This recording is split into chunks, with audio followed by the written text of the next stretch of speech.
Okay.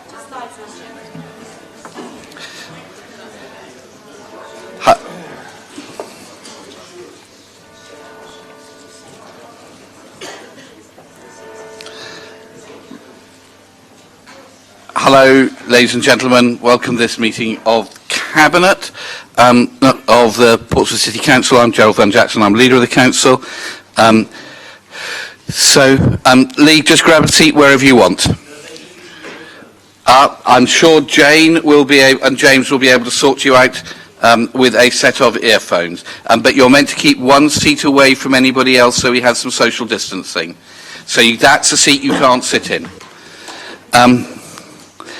So, folks, no fire alarm expected. Lisa, you're meant to have a seat between you and Kelly, so we have some social distancing. So no fire alarm, so if this one does go off, it is because the place is on fire, and please go and gather with Queen Victoria in the Guildhall Square, and sign out as you go if you signed in. Everyone needs to use microphones if that's okay. We've got apologies from Councillor Chris Atwell, who is on leave. We've got deputations for item 4 and 5 from Jerry Brown and Councillor Shah, and on item 15 for Rod Bailey, Chair of the Milton Neighbourhood Forum Planning Group. I'm intending to take item 15, the Milton Neighbourhood Forum Plan, first, so that as members of the public can get off, because Rod's got to go and collect grandchildren. So, folks, if we can just introduce ourselves as we go round so that everybody knows who everybody is. Mr. Bolf, let's start with the most expensive ones first. Peter Bolf, City Solicitor. Underpaid at his parish. Finished. David Williams, Chief Executive. Chris Ward, Director of Finance. Okay, now going to the cheap seats. Susie? Susie Horton, Cabinet Member for Children, Families and Education. Kimberly Barrett, Cabinet Member for Environment and Climate Change. Steve Pitt, Cabinet Member for Culture, Leisure, Economic Development. Lynn Stagg, Cabinet Member for Traffic and Transportation. Councillor Jason Zackley, Cabinet Member for Cabinet Member for Safety in the Community now. Sorry. Yeah, Councillor Lee Hunt, and I'm the Cabinet Member for the local plan policy. And the councillors are well trained. Could I ask the officers, when they're speaking, to actually speak directly into the microphone? So that you can hear them. So we all can hear them. Indeed. Okay, Matthew? Matthew Williamson, Cabinet Member for Health, Wellbeing and Social Care. Darren Sanders, Cabinet Member for Housing and Preventing Homelessness. Okay, Kirsty? Councillor Kirsty Mellor, Labour Opposition Spokesperson for Safety in the Community. Councillor Shah from Cosham Labour Councillor. Lisa? You need to use your microphone, otherwise your words are not held for posterity. Sorry, Lee. Lisa Wills, Strategy and Partnership Manager at Portsmouth City Council Executive. Kelly Nash and Strategy Unit at the City Council. Kelly couldn't hear a word. Oh. Kelly Nash, Strategy Unit from the City Council. Thank you. Dave? Dave Emmett, Head of Waste Services at Portsmouth City Council. Colette? Colette Hill, Assistant Director of Neighbourhoods. James Hill, Director of Housing, Neighbourhood and Building Services. Andrew Waggett, Head of Energy Services. Won any more prizes this week, Andrew? It's only Tuesday, I suppose. Tristan Samuels, Director of Regeneration. Ian Maguire, Assistant Director for Planning and Economic Growth. Jerry? Yes, you? You're here, you're a person. You will appear. You push the button.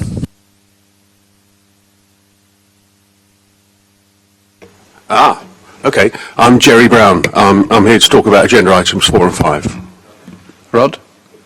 I'm Rod Bailey, Chair of the Milton Neighbourhood Planning Forum, to talk about agenda item 15. Hello. I'm sorry,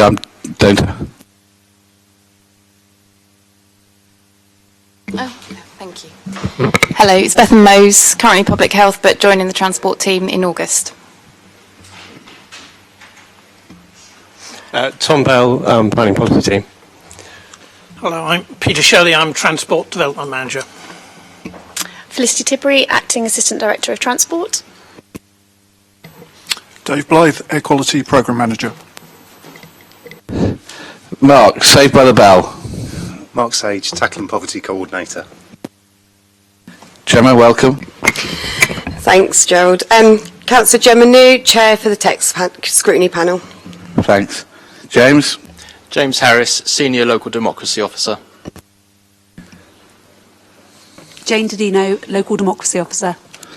And finally, but without a microphone, Josh. Do you want to come and introduce yourself, Josh? So Josh from the news for the record.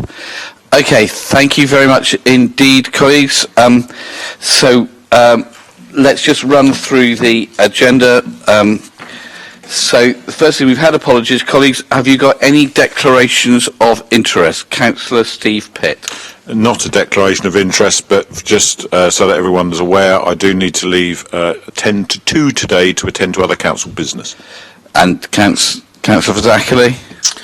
Similar for myself, and I'm sure Councillor Hunt will give his own. We need to be at Stonebridge-on-Tipner by 2:30 for a public meeting, so we'll have to leave about 2ish. Thank you. Okay, thank you, but I'm sure we'll have been finished by then anyway. Anything else? No? Okay, record of previous meetings. Colleagues, are you happy with the minutes of the meeting of the 22nd of March? I need somebody to say yes at this point. Thank you. Okay, colleagues, thank you very much indeed. Can we now move then to item 15, the Milton Neighbourhood Plan? Rod, welcome, and the floor is yours for 6 minutes. Thank you, everybody. I'm speaking in support of the Milton Neighbourhood Plan. It's recommended for approval to at least proceed to referendum. It's been a long time making this plan, 7 years, and it ideally should have been 2. We've had a lot of help from my colleagues in the forum, the neighbourhood forum, and our local councillors too. We started with the aim of improving the quality of life for local residents, and we put an extensive survey back in 2015-16 when it was clear there were concerns about loss of green space, traffic congestion, and an inability to access community facilities, or difficulty, shall we say, GPs, dentists, school places and things like that. All this culminated in an independent examination in April, with a hearing with the City Council, with landowners and ourselves. With the examiner's modifications, we now have a plan that meets all the conditions required to make a plan, subject to the referendum. The examiner complimented us on producing a well-evidenced and focused plan. We now have 10 local green spaces in Milton.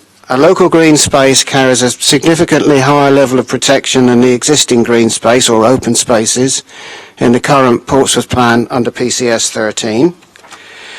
Our strategic environmental assessment reports that there will be long-term significant positive effects in terms of health and well-being from our robust development policies on green spaces and transport. We do propose slight reductions in parking standards below the City Council's supplementary planning document, albeit for fairly minimal, but it signals a trend. The trend isn't just about air pollution, but also about the amount of space that vehicles use in this city, because we don't have that much.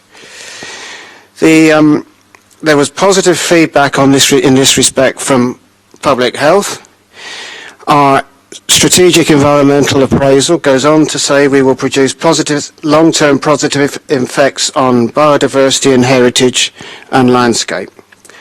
Although only indirectly through this plan, because ultimately all land use is dependent on landowners and house builders, there could be a significant improvement to the eastern seaboard of Portsea Island and Milton in particular through an extension of Milton Common with a swapping around the playing field spaces.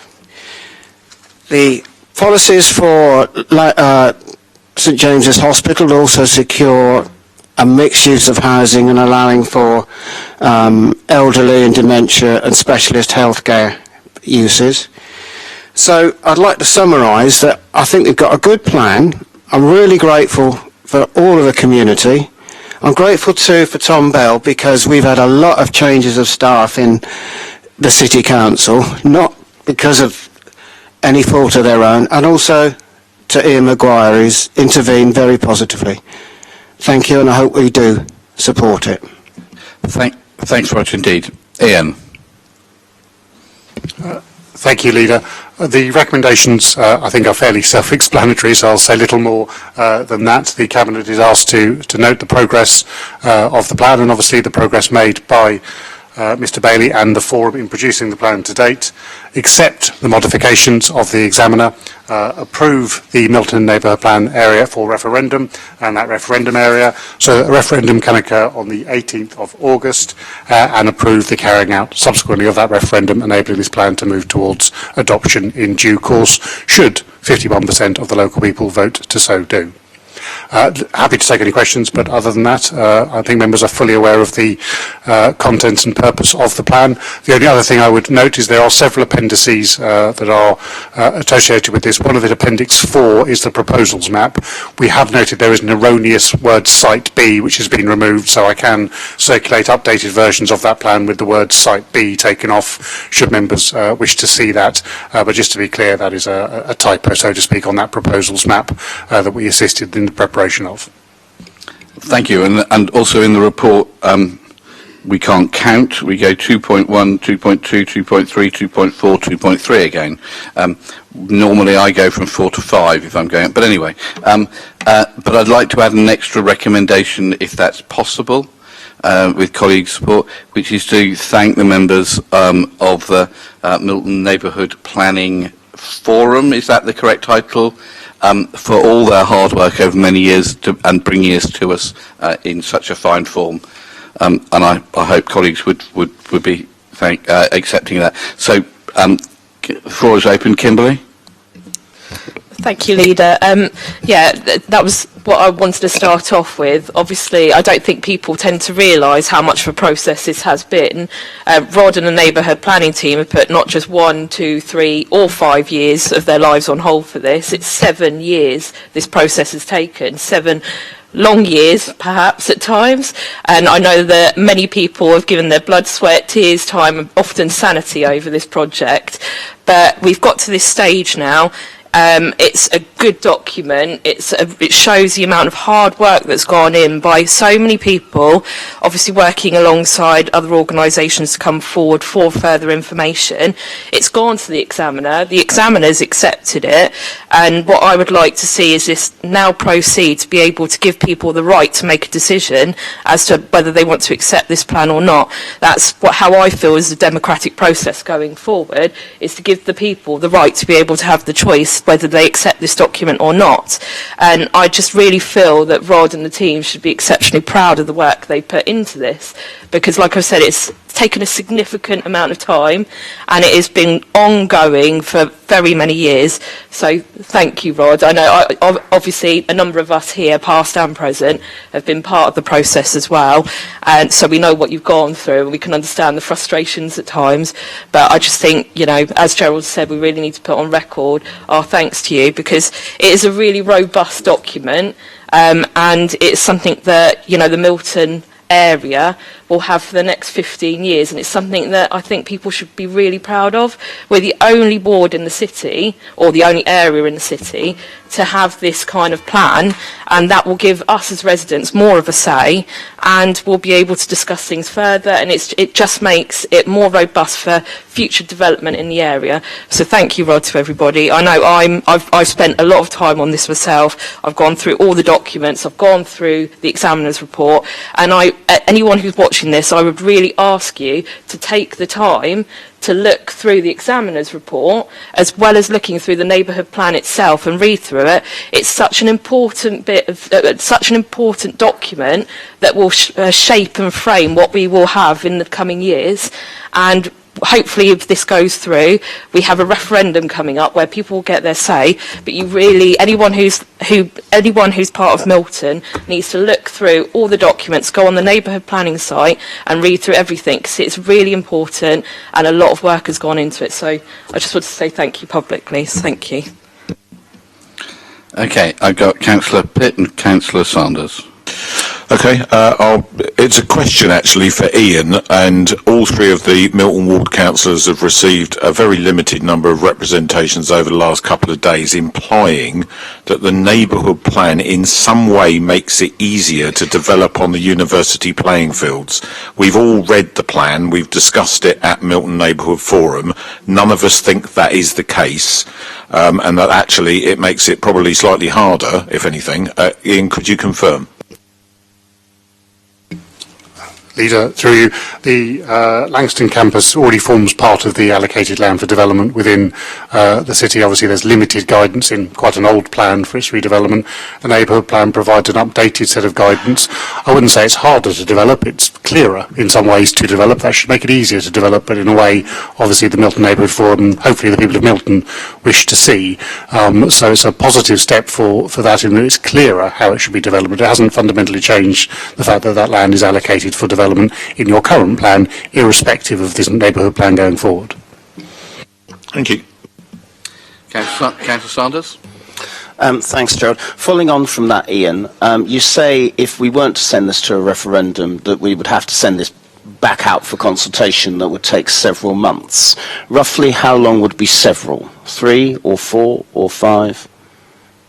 So if you chose not to take it forward today to referendum, one would assume that's because you're seeking a modification, i.e. you're disagreeing with the modifications proposed by the examiner and wish to table an alternative modification. That would require to have to go back out to consultation with the neighbourhood forum and other stakeholders for a minimum period of 6 weeks before it was brought back to this group. And obviously there's a lead in to the cabinet agenda, roughly 5 weeks there. So you're looking in the region of around 3 months delay should you wish to seek a modification beyond that the examiner has included within her recommendations.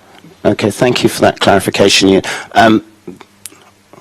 All past and present Milton Baffins councillors, because this includes parts of the Baffins ward as well, are ex officio have been members of the planning forum. This is Portsmouth's first neighbourhood plan. They've done wonders in other parts of the country. I'm delighted that thanks to Rod and the efforts of everyone else that we've arrived at this point. I think the examiners, I agree with Kimberley, I think the examiners report improves the plan still further because it provides a range of protections across green space, across Milton, which is a really, really important one, the reasons why it came in the first place. And I think that's incredibly helpful and has dealt with some of the issues that Steve has raised earlier. Delighted to see this go out to a referendum. Okay, colleagues, don't have any other speakers. I think everybody's been happy with this. So with the additional recommendation, colleagues happy with the existing recommendations and the one added? Colleagues, are you happy with that? Thank you very much indeed. Rod, please could you pass our thanks on to all your group for all their hard work. And Jerry, are you tempted to do one for East South Sea? Excellent. Rod will provide you guidance. Thank you very much indeed. That's really important. Okay, colleagues, we now have the stuff about the waste collection, and Jerry Brown is here and wants to talk about that, both about moving into closed session and then the report itself. Thanks, Tom. So I think we also have Councillor Shah. I think you want to come and speak on this as well. Councillor Shah, do you want to speak on the report itself or on moving to closed session, as on both bits, or? Okay. In which case, I think the first thing to do is just to understand where we are with this in terms of the closed session bit. Colette, do you want to explain? Are you wanting us just to make sure that we do it so that the the confidential appendices remain confidential and we hold the debate in open session, but we don't refer to things in the confidential appendix, or do you want us to throw everybody out? I think it'd be quite difficult to debate without referring to the confidential appendices, and we've got soft market testing information and current contract information, so it's commercially sensitive. I'd prefer it if we could have that in an exempt session. Okay. I think we've had the benefit of the report. I think we can probably have a discussion without going through the details of that in the appendix, and I prefer to do as much in the open session as possible. Colleagues, I don't know what you think. Susie, what's your thought? You are deputy leader, and I bow to your judgment. I think you have to be really disciplined. I am always disciplined. So anyway, let's hear both from Jerry. So we should hear from City Solicitor. What's your view, Peter? Well, if you want to caveat it, Gerald, in the sense of attempting not to stray into the exempt information, you're really strong about it. Obviously, open forum is the best place for consideration and debate, but you need to be very careful, given the nature of the sensitivities associated with the appendices, which are commercially sensitive. Thank you. Okay. All right. Let's hear from Jerry and from Councillor Shah about whether we should move into closed session or not. Jerry? Or Mr. Brown, sorry to be formal. So, Leader, Councillors, thank you for the opportunity to speak briefly this morning. I appreciate the immense amounts of effort that councillors and officers put in every day, especially on difficult subjects like this. So it's a really big thank you for being there for the city and for doing a great job. Let's get that bit done first. I've got 12 minutes. I'm not going to use them all. I'm going to run both things together. We'll see how it goes.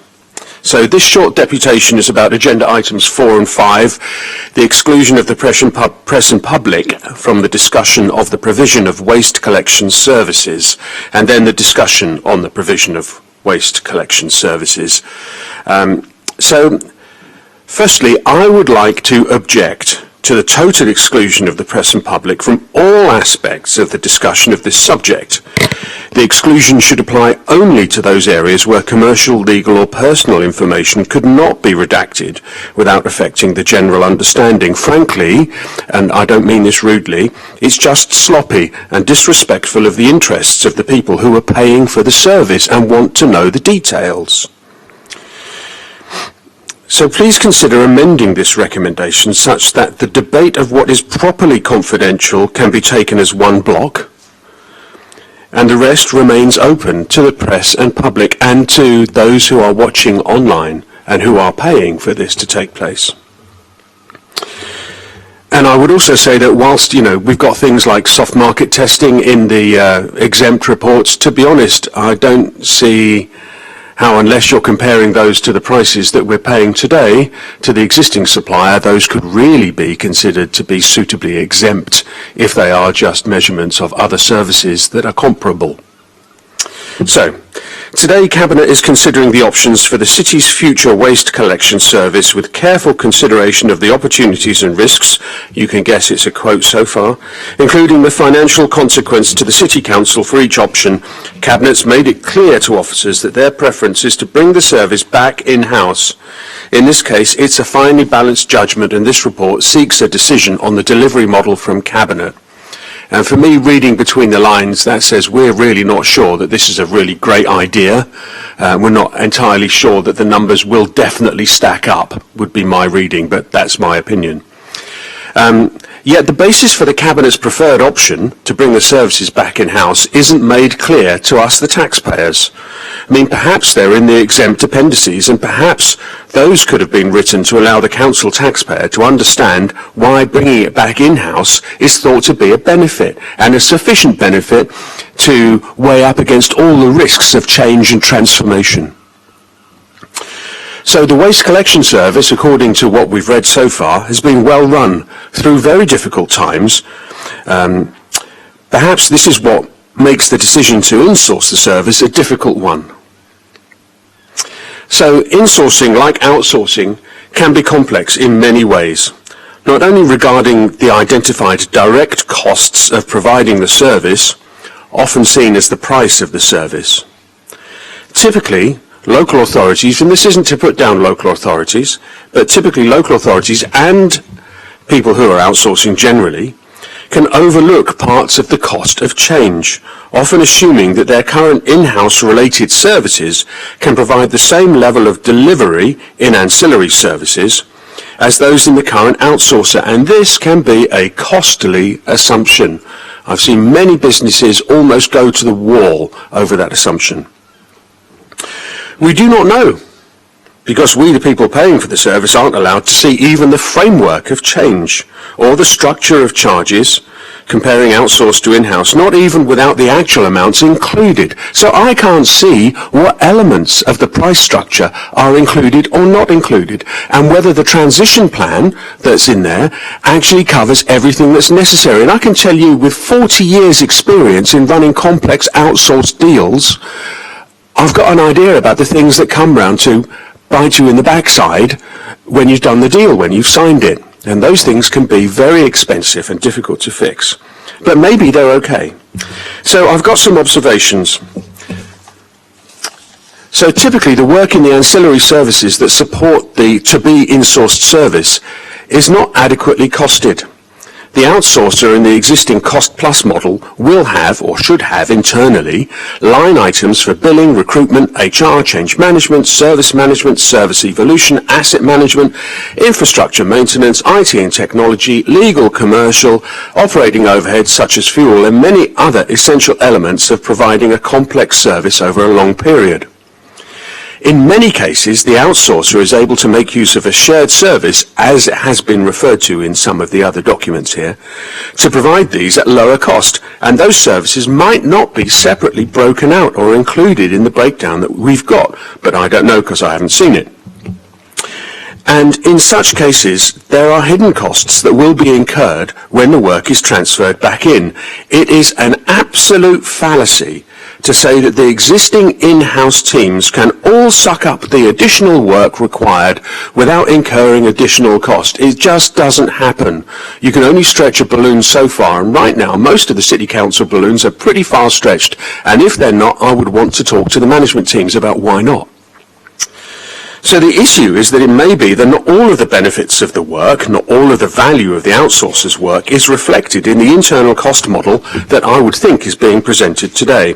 So typically in an outsourcing contract, I would require that the provider ensures that all of the work performed by or with the transferring assets, including people, is performed within the price of the proposed outsourcing contract. Let me just do that again for you.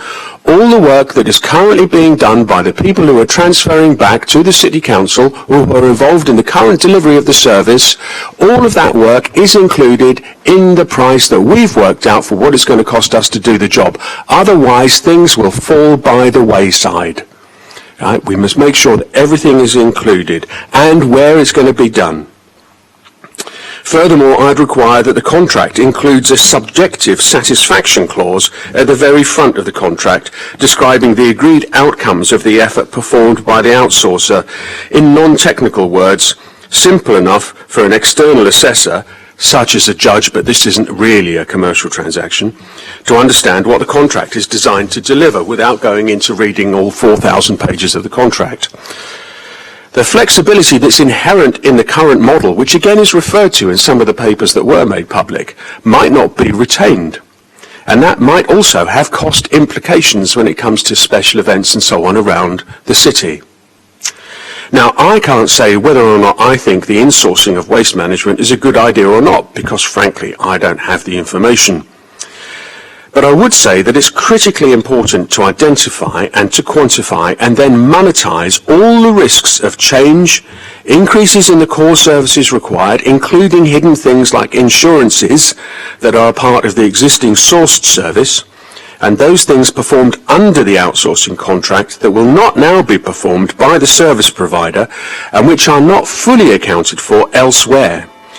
Generic overheads such as G&A are normally increased to reflect the additional effort. That's it. Thank you. Thanks, Jerry. And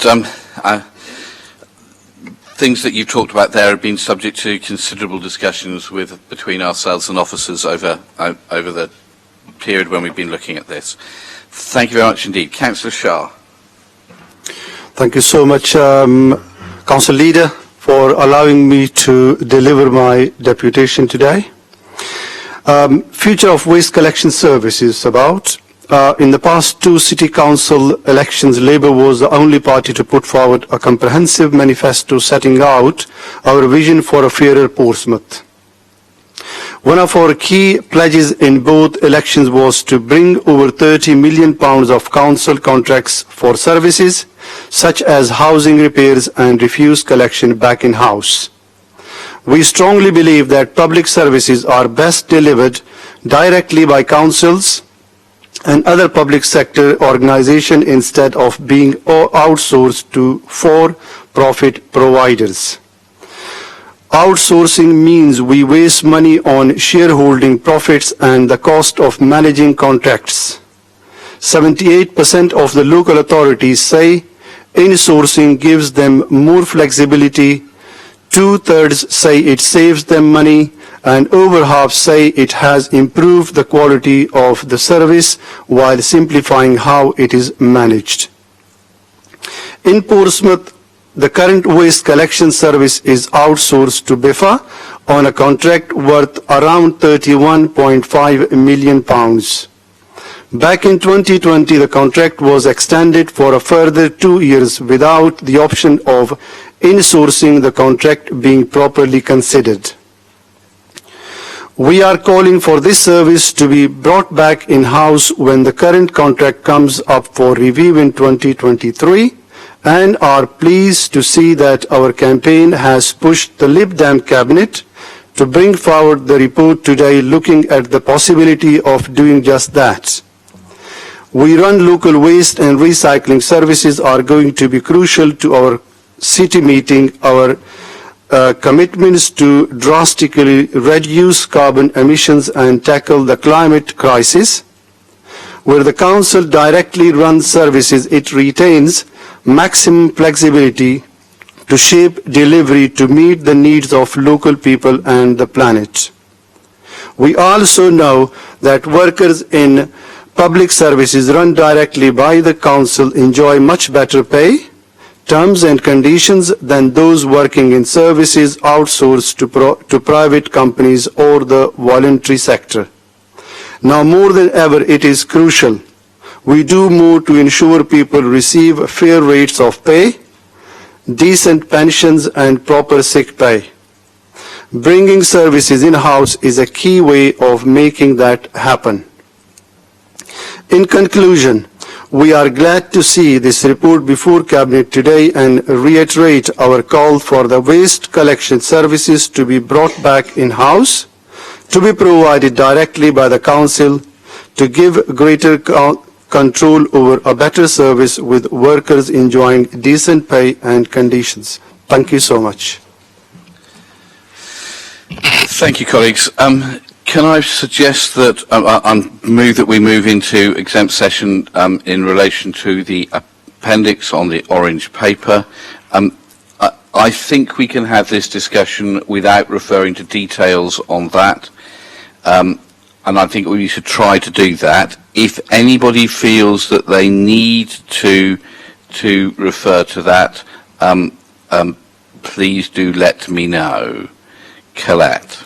Can I just say that the soft market testing information is specific to Portsmouth, so it's not comparing our service with other services. It's specific to Portsmouth, and it's come from a number of commercial providers where they've given us also soft market bids, so that must not be, just the numbers must not be discussed if it's open. Okay, colleagues. Councillor Lee Hunt. Yeah, we come into comments. No, not yet. So, colleagues, are you happy to move into exempt session and not refer to the details within the appendices, but hold the debate in open session? Are you okay with that, folks? Or do you... So the other option we've got is to clear the room of everybody apart from the Cabinet and officers to do with this. No, Council Leader, sorry, you're saying, are we happy to move into exempt session, and I think you mean the opposite. No, I very clearly do mean in relation to the appendixes. That's not what you said. So to move into exempt session in relation to the appendixes, so they remain confidential, but in the debate, if people could to hold the debate in open session, and if possible, therefore not refer to details within the confidential appendix, so that we can do this in public. Colleagues, are you happy with that suggestion? Kimberly, you're the portfolio holder. Are you not?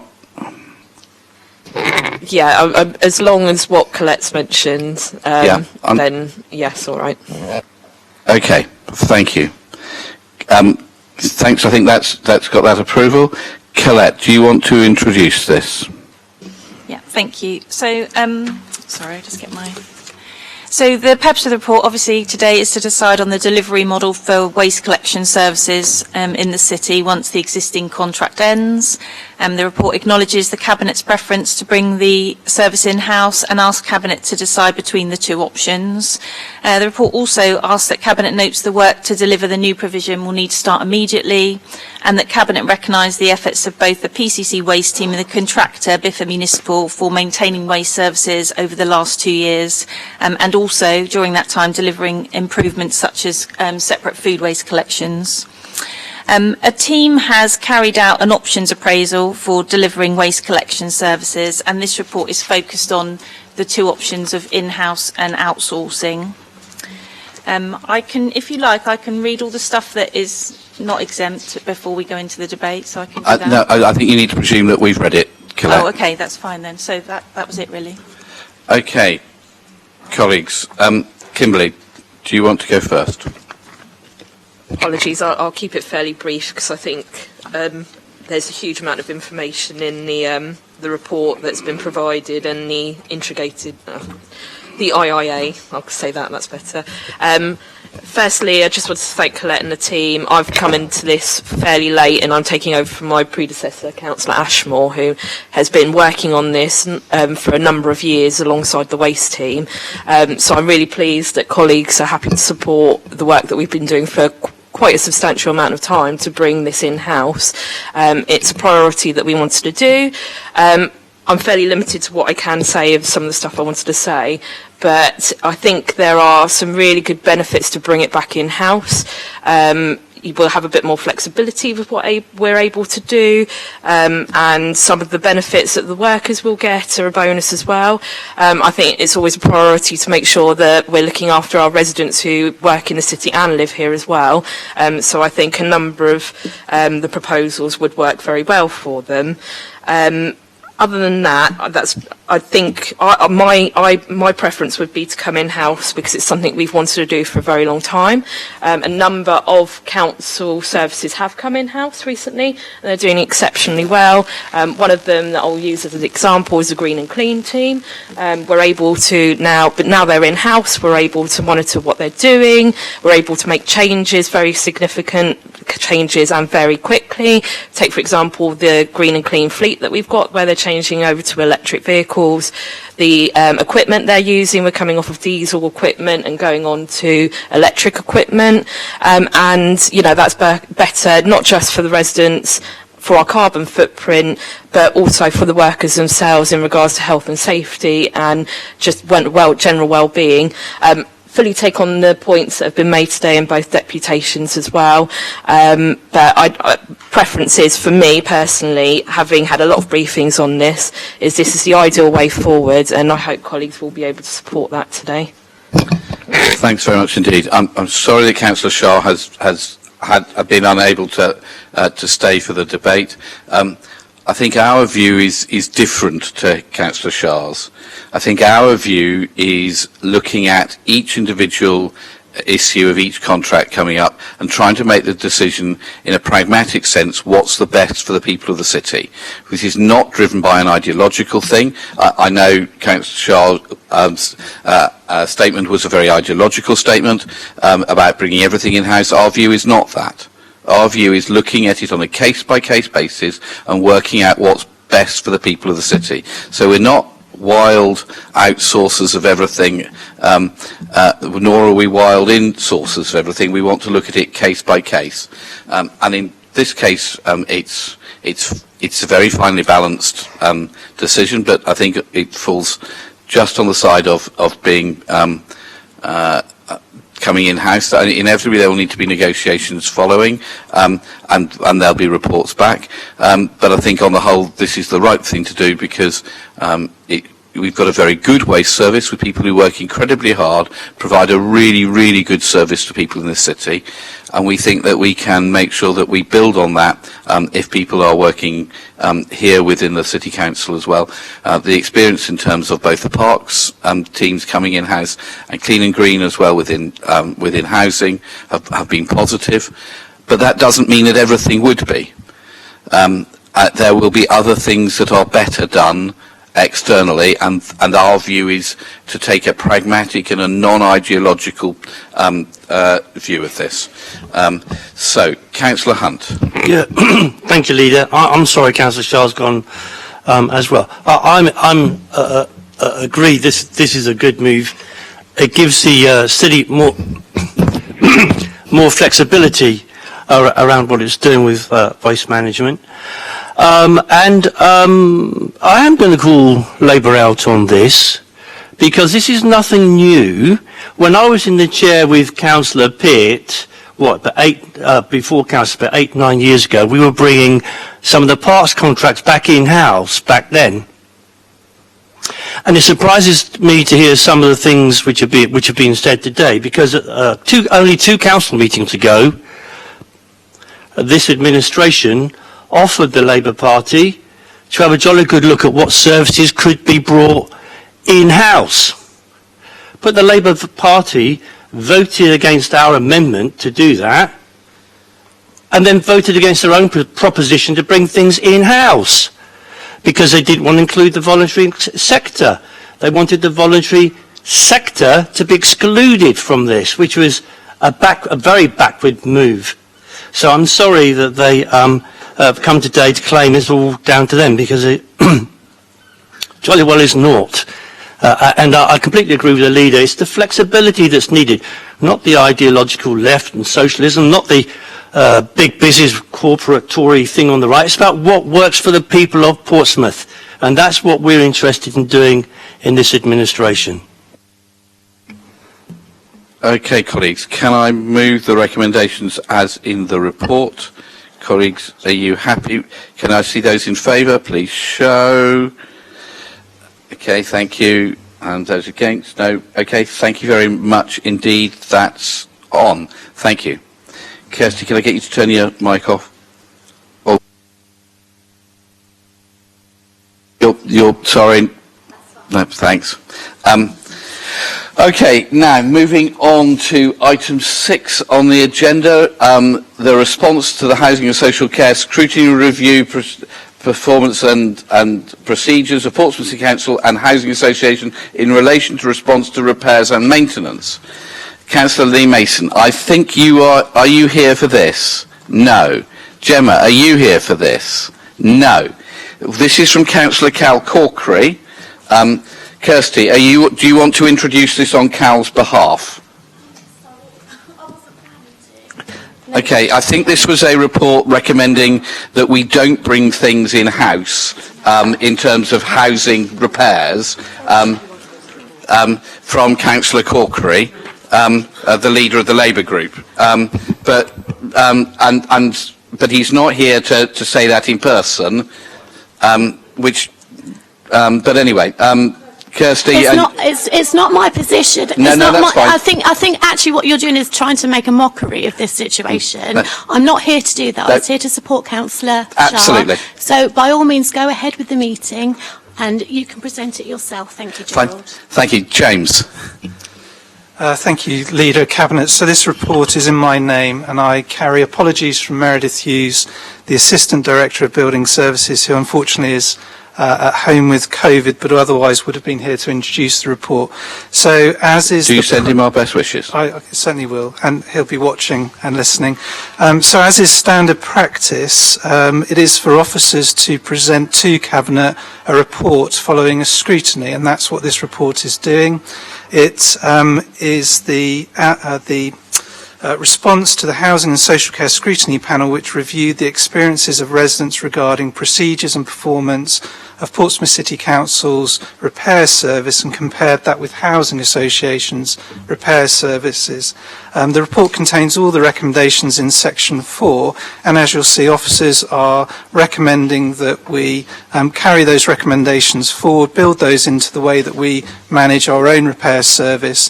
And also there's a key recommendation from the scrutiny panel which suggests that we should have a forum where both Portsmouth City Council's building services and our housing association colleagues can share practice, discuss issues of common interest that we all have to deal with in Portsmouth in delivering repair services. And I'm pleased to say that Meredith and the building services team have put that in place. So there will be an ongoing forum where we can continue to have those discussions. Other than that, the report's unchanged and for you to consider. Okay, James, thanks very much indeed. So we don't have the chair of the panel here to introduce their report, for which, of course, I'm sure we're all sorry. Colleagues, in terms of the recommendations that have come to us, and I think the first thing we have to do is to thank the committee for doing their work, because they've spent a lot of time working on this, and that's absolutely right and proper. And then to thank the officers for coming up with suggestions about what happens with the recommendations. But, colleagues, Councillor Darren Sanders. Thank you very much, Gerald. And Kirsty, please thank Cal and everyone else for their efforts in this. This manages simultaneously to be one of the most unsurprising and one of the most significant scrutiny reports that we faced. Unsurprising because, so in my experience, pretty much every councillor has had a bad experience or bad indications from a housing association about repairs. And the general consensus from talking to councillors in all groups has been that the council service is generally better. And that's borne out in this report. It is striking that people have said that because many of the housing associations, and I didn't know this, many of the housing associations do run their services in-house, and we don't. And I think as we're looking to see what is the best way forwards for the repairs and maintenance service, this scrutiny report will be taken very, very seriously. Because frankly, what people are saying is that council tenants are saying they actually like what the external contractors do. And the external contractors are doing a better job than the in-house contractors in housing associations. And I think and I agree with the leader in that what we have to do is that any service can't be done on an ideological basis. It has to be done on what is best, in this case, for several of the most vulnerable residents in this city. And what several of the most vulnerable residents are telling Councillor Corkery and the rest of the panel is that they're not getting a good enough job. And that's got to be better. And several people living in council accommodation saying their repairs are actually much better. And all I care about is whether some of the most vulnerable people in this city get the best job. Not less who delivers it. If that's done by the council, that's fine. If it's done by external contractors, that's also fine. And what the people of this city are saying is, as far as repairs and maintenance is concerned, the ideological approach of our Labour colleagues isn't what is working. And we have to take that on board as we look at delivering repairs and maintenance going forwards. The other point I would have is that, Gerald, I would go further than the recommendations in here, all of which I accept, because there are specific issues mentioned, although James has talked about forums to deliver repairs. There's specific conversations and recommendations in here around pay and around greening, both of which are essential. But there is nothing specific here about conversations to actually improve repairs, which I would think would be significant for those people, particularly in housing associations, who are moaning about the quality of their repairs. So I would like also to suggest that we use this forum that James has outlined specifically to discuss how everybody can improve repairs, particularly in housing associations, and what could be changed to make sure that everybody who lives in social housing in this city gets the sort of service that the best do. You could call it a repairs summit, you could call it anything. But I think we want to use that forum to drive up repairs and not just talk about pay or greening, both of which are important, but I think both of matter slightly less than actually making sure repairs improve. So I'm delighted that Cal and the team have produced this report. And again, thank you. Please pass on our thanks. I think it should go further. I hope it will go further. And I think it is very significant in terms of the discussions we have as to who actually delivers this repairs and maintenance service. And that's why I think Councillor Corkery has delivered one of the most significant reports we've seen in a while. Thank you, Gerald. Thanks, Darren. I think we've got to be... the report says that 99.6% of people are happy with the repairs service. I think we've got to be really, really careful about things like that, because often the people who are unhappy don't say it, don't comment through public council-led things. And I think we've got to be very, very careful not to have a full sense of how lulling ourselves into a false sense of security. There's always work to be done to make things work better, and there has to be continuous improvement. The bit I would have a question on is the people who I think get the worst service in the city in terms of public housing are the people in military housing, and they complain a great deal. Could I suggest that if we are having a discussion with other public sector groupings, that we invite the MOD, because the feedback I have from families is just terrible. And it would be good if there's learning to be done, that we can use that as that a learning forum. I have to say that the largest housing association in the city is named in the report, and the feedback I get from tenants of theirs is absolutely terrible with their in-house team. Now, I don't think it makes any difference if it's an in-house team or externalised. What it's about is about service to tenants and making sure that people can get things mended when they need to get it mended. And that's why I think having a non-ideological approach and just working about what's best for citizens is the right way to go forward. And I think this report is helpful in taking us down that road. Colleagues, anybody else? No? Okay, so the recommendations, thanks very much indeed to everybody for that, and do thank the councillors who worked on this and the officers who supported them. Okay, moving on to gas contract. Andrew, and thank you very much for coming to brief the group leaders on this. That was extremely helpful. No, thank you, Leader. This paper is essentially a return to the status quo that existed before the March 22nd Cabinet decision to terminate the contract with Gazprom. That termination was made in light of the Russian invasion of Ukraine, and for obvious reasons we wish to disassociate ourselves from Gazprom at that point. The purpose of the report is really to bring forward and to talk openly about the changes that have been made to Gazprom since March 22nd, and in particular the change of control of Gazprom's parent company and the change of the shareholding of Gazprom Marketing and Trading, Gazprom Energy, that we are in contract with.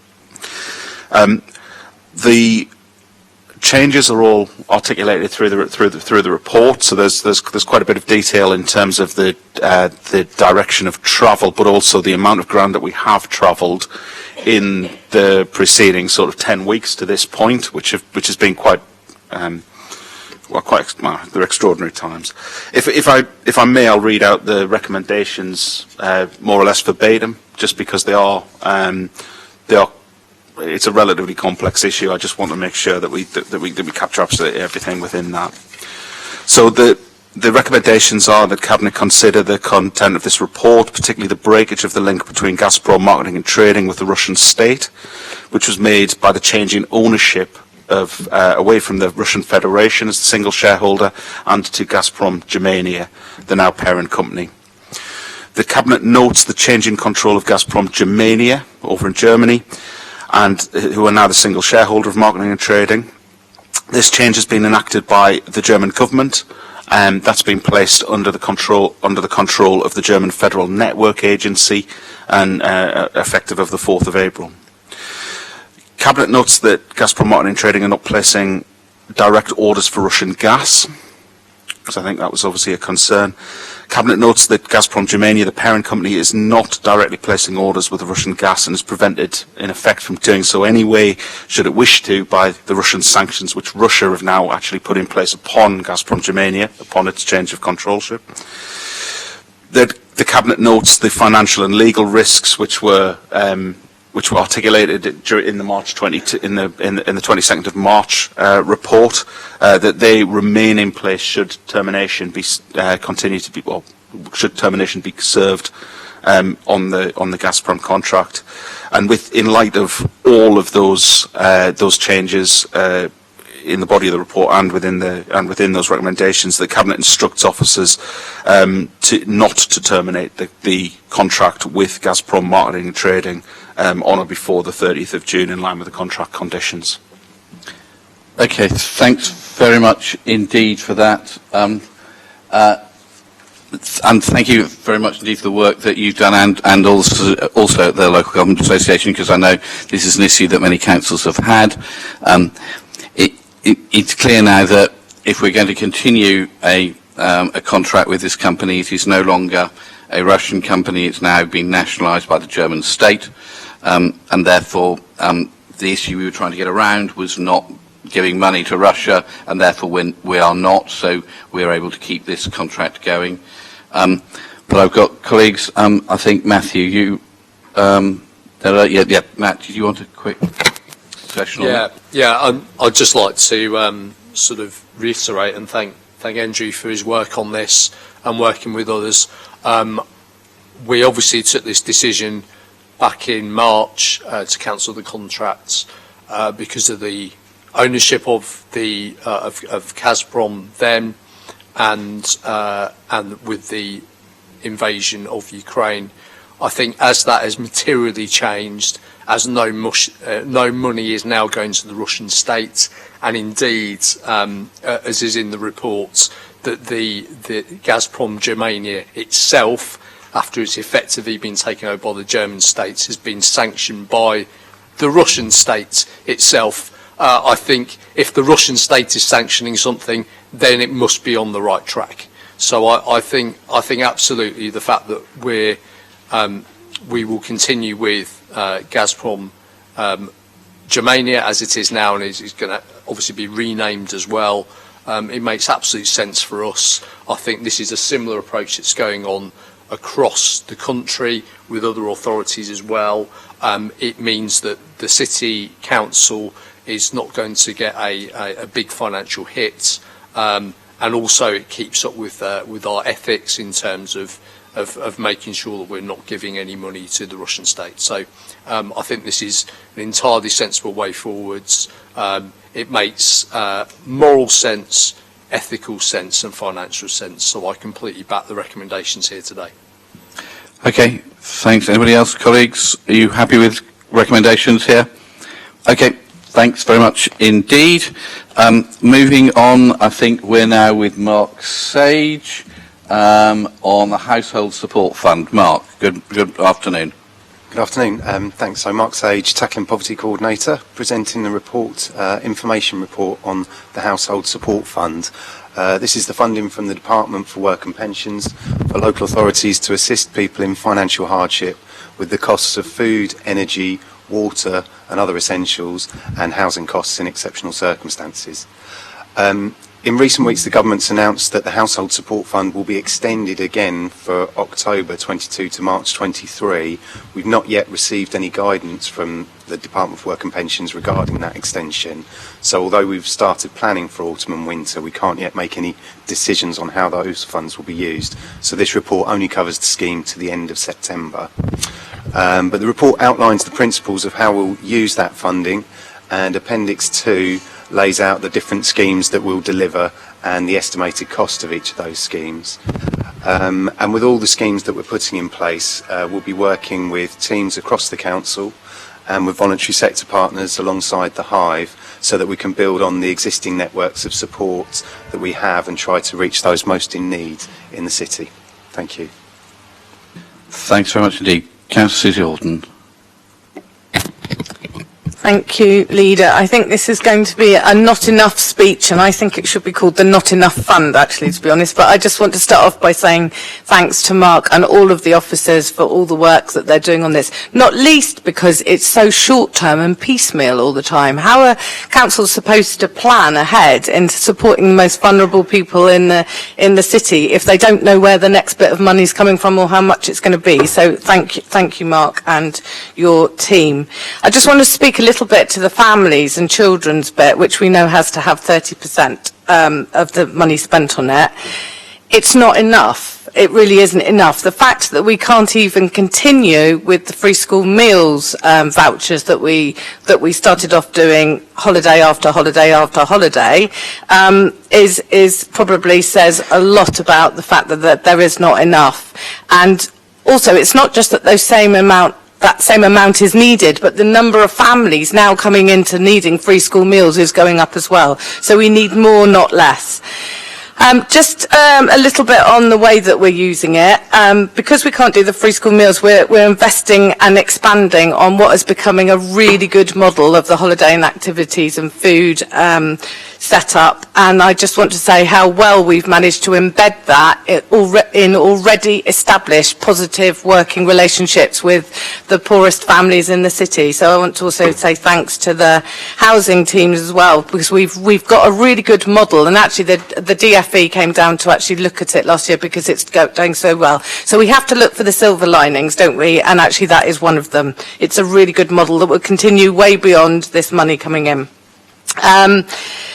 Just a final point, really, that not only is this not enough for the people who are already in those categories, there's also another category of people that I'm always identifying people know. They're the ones who are just outside that eligibility. I call them the not quite poor enough. So now there's not enough for the not quite poor enough as well. And I think everyone in this room understands the gravity of the situation that we're experiencing at the moment in terms of poverty, but also in terms of what will happen in the coming months. So I am really grateful for this report and everyone who's worked on it, but it's not one to celebrate, really, as quite frankly we're looking at a frightening time ahead.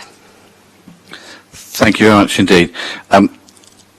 Mark, I echo everything that Susie has said, and I think it's disappointing of the amount of money, how short-term it is. My understanding is there's about £1.9 million here to go to households in the city for 6 months.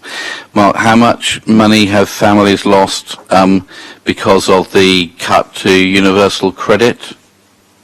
In Portsmouth, when the universal credit was reduced by £20 a week, that equates to about almost 1.5 million a month for households in Portsmouth. Now, 1.5 million per month. I'll have to get my shoes and socks off to be able to do the counting of that. I think that makes about 18 million pounds. So the government's taken 18 million pounds away from families on very, very low incomes and are giving 1.8 million pounds back. So they're giving 10% back of the money they've cut from families on very, very low incomes. And I don't think we can be happy with that at all. That's not right. And in a time when families are having huge problems being able to make ends meet, it is a very, very bad cut to make. And it means that families and children will go hungry in this city, and that's not right. But thank you for the work you've done to use the scraps that the government chuck our way and to use it in the most effective way possible. But it isn't right that families are having to subsist on this. Councillor Darren Sanders. Thank you, Gerald. I just wanted to support what you were saying and to outline that there are some just how wide-ranging this is. This ranges from everything from support for food banks and for pantries, through to housing support for people who are struggling, fearing that they're going to get evicted, through to the more concrete stuff. Money for pensioners, vouchers, sadly vouchers, but vouchers for children in free school meals. This is a comprehensive package, but as Susie has said, it isn't enough. And I think the government needs to look long and hard about the next few months, because it's only going to get worse. The situation is only going to get worse, and we need to make sure that we get our fair share so that the people of Portsmouth get their fair share to live through the cost of living crisis. Thank you. And there's £100,000 here going into pantries and food banks in the city. When I've been talking to people, that the demand is way higher than that.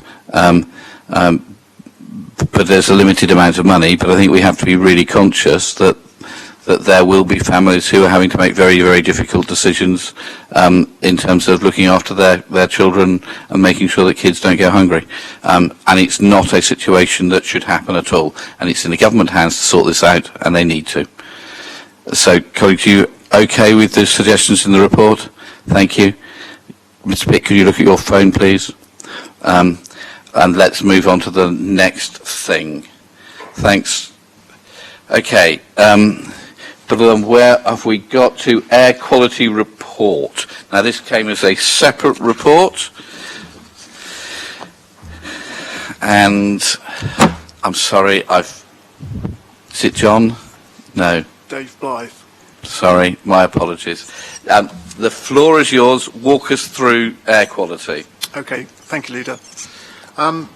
So this is a report for information. It's the first of a series of quarterly reports that will be produced. The Clean Air Zone went live in Portsmouth last November, 29th of November, and this report takes us with some data to the end of February. Just to pick out and sort of summarise, the Clean Air Zone was brought in. It was a ministerial objective, and we were commissioned by DEFRA and DFT to introduce the zone in the shortest possible time.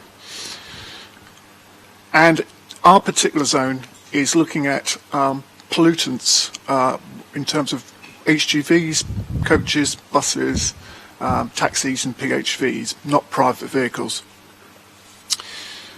So to date, we've had significant funding to the tune of over £2.25 million to retrofit those non-compliant vehicles that were driving into the zone. And that equated to 69 HGVs, 162 buses and coaches, 119 taxis and private hire vehicles, including 26 wheelchair accessible vehicles. And then we had some more funding to continue with the rollout and retrofitting of the buses. And it's related to the fact that Portsmouth in some areas has high pollutant in terms of nitrogen dioxide, NO2. So we went live on the 29th of November, and there was a lot of work done by the stakeholder engagement team, part of the programme team, engaging with those vehicles to make sure that they took up the Clean Air Fund from the funding. And when we went live, we were 96% compliant from day one, and there is a table in there which shows the amount of compliance and non-compliance. So it's really successful. The flip side of that is we are not getting as much income that we were expecting to get. But we've had conversations with DEFRA, and they've basically said, don't worry, they will kind of underwrite any reduction in income once our funds run out. I don't know if you want me to go into any more details. We are going to be, in future quarterly reports, we will be giving information when we actually get data, more data. That's going to be coming as towards the end of this year. And we have to have the Clean Air Zone as a minimum 2 years of operation, and with that data before we can think about decommissioning. So the report is for information. we will supplement it with more information as we go on, but I'm happy to take any questions. Thanks very much indeed. So, who would like to go? Lynn. Thank you, Gerald. I just want to give a huge thank you to the team who actually got this up and running and so successful. The officers went over and above the call of duty. They went back again and again and again to many individual drivers and companies to give them as much support as they possibly could to get the grant funding that was available. And in fact, Jacko, I think, I'm correct in saying this, were so impressed with the excellent engagement that they asked Hayley Trowell, who was in charge at the time, to go and help one of the other councils further up in the country. So they also supported WAV drivers, that's wheelchair accessible vehicle drivers, because the cost of making those vehicles compliant was much greater than taxis and PHVs, private hire vehicles, etc. And they succeeded in getting some extra funding from JACU, not as much as they would have liked, but at least it did help. And the fact that WAV vehicles have a long run-in time. They've got to be ordered way in advance. There's months before they get delivered. They've given them what's called a sunset period to allow them time to get their vehicles compliant. The success of the CAS, I am certain, is largely due to this huge amount of brilliant work that was done by the officers, who worked way, as I say, above what they were expected to do. We won't get the results of how successful the CAS has been in reducing air pollution until the end of the year. But I want to stress here, and I think this is very important, it's not a case of, okay, we're fine, the air quality is fine now. It's got to be sustainable. And if it's not sustained, then we get put back into a CAS again. So there's a long way to go yet. Very successful so far, but there's still a long way to go. Thank you. Thanks. Kimberly. Just very briefly, I just wanted to reiterate everything that Lynn said. There's been a significant amount of work, and TNT have been absolutely amazing working with other departments across the council to get all this done. I think it goes to show exactly how much work we've put in altogether when you look at 2.7 on the report, where it talks about how we've supported a number of different vehicles to get them over. So 69 heavy good vehicles, 162 buses and coaches, and 119 private hire vehicles to get the upgrades. I think that's a really good piece of work that we've done, and well done to TNT for getting all that work sorted. From my side, one thing, obviously, and I keep mentioning whenever I can, and it just goes to show it's not just one department or working on this, it's a number of us working together. Obviously, with the refuse collection fleet, where we've changed from diesel over to HVO oil, which has been a huge difference and brought down our carbon footprint and our emissions. So there's a lot of work ongoing. There's still a lot of work to do. We need to get push forward with what we're doing to make sure that the air quality improves, not just in the CAS, but across the city as a whole, because we know that we need to bring down those levels across the city. So I think it's a good report, good work, and there's still more work to be done, but well done to the team who've been doing this all, so thank you. Okay, thank you, Matthew. Thank you, and thank you. I'd just like to reiterate my thanks to all of the team that have done that. Obviously, from a public health point of view, any movement we've done has that positive impact on people's health and well-being, which is really positive. As I've talked about before, when I was last on the Cabinet, I'm asthmatic myself, so anything to do with air quality improvement personally is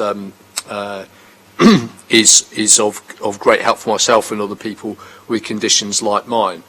I think what this does show is that in the constraints of the response to the air quality issues in the city, which the government has allowed us to do, i.e. not given us the things we actually asked for, which would have had huge amounts of impact right across this city from the very beginning, we have done a great deal of work in that very constrained thing of the clean air zone, which is the only thing that the government would allow us to bring in. Indeed, they told us that was the only thing we could do to tackle the air quality issues in this city.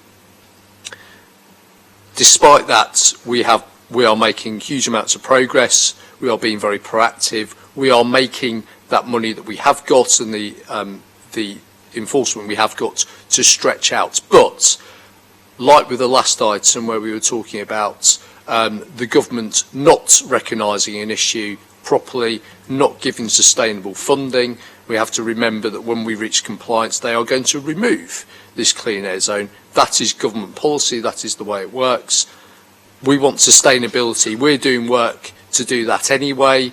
But if the government listened to us, if the government gave us what we asked for the people of this city, then we could do so much more and actually have Portsmouth as being a real beacon of how to change a city which has had historical pollution issues, is very densely populated.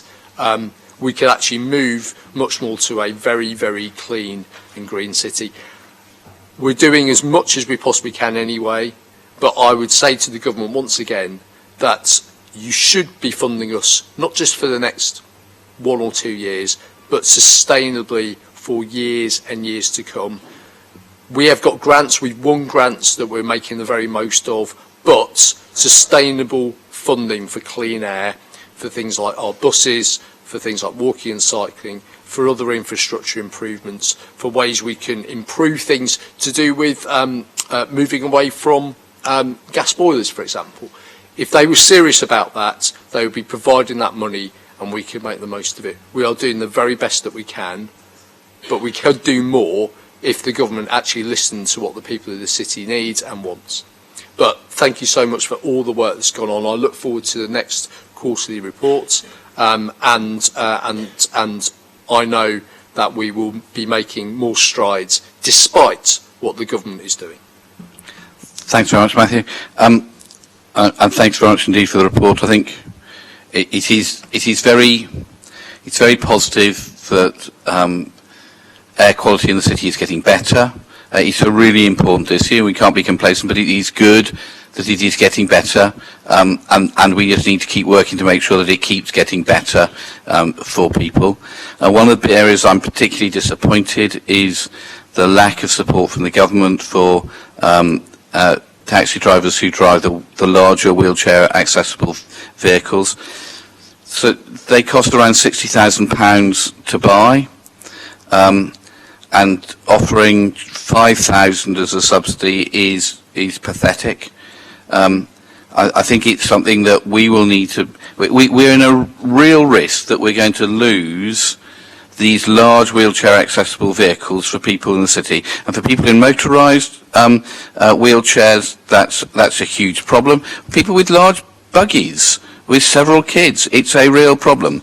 I think we will need to look to see what we can do, which we probably can't do with finance, but we can do with other ways, probably through the licensing committee, to look at what we can do on those very, very small group of vehicles about trying to make sure that ability for people with significant disabilities to be able to get around the city and in and out of the city isn't lost because of the way in which the government have acted on this.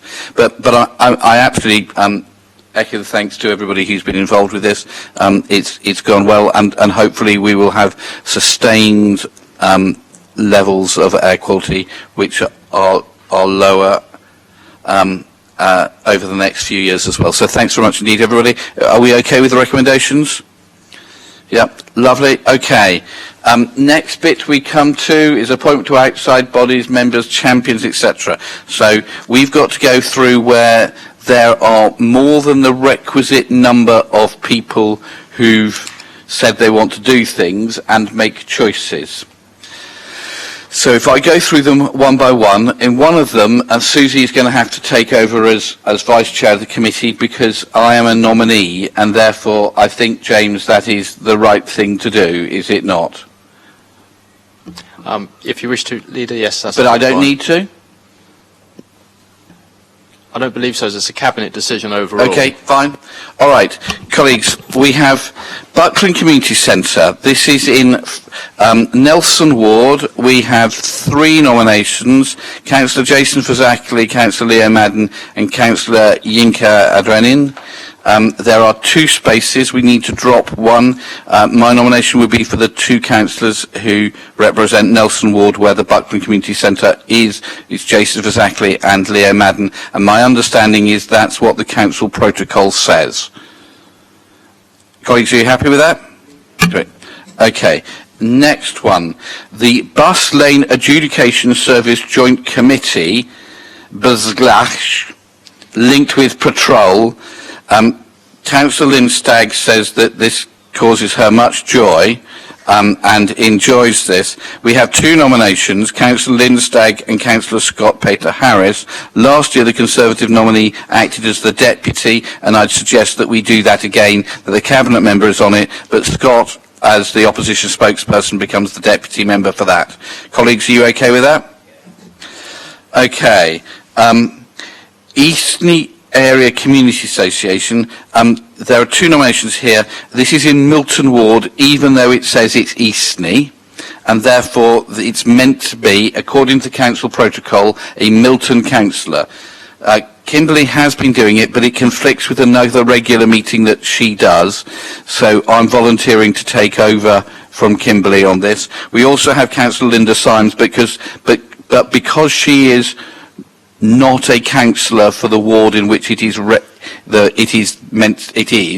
therefore the nomination has to go to a Milton Ward councillor, which is me. Colleagues, are you happy with that? Okay. Leader. Sorry? Did we miss the City of Portsmouth Sports Council? Oh yes, sorry. Now, it's 2+, so I think you can have all 3, Steve. So there are 3 nominations.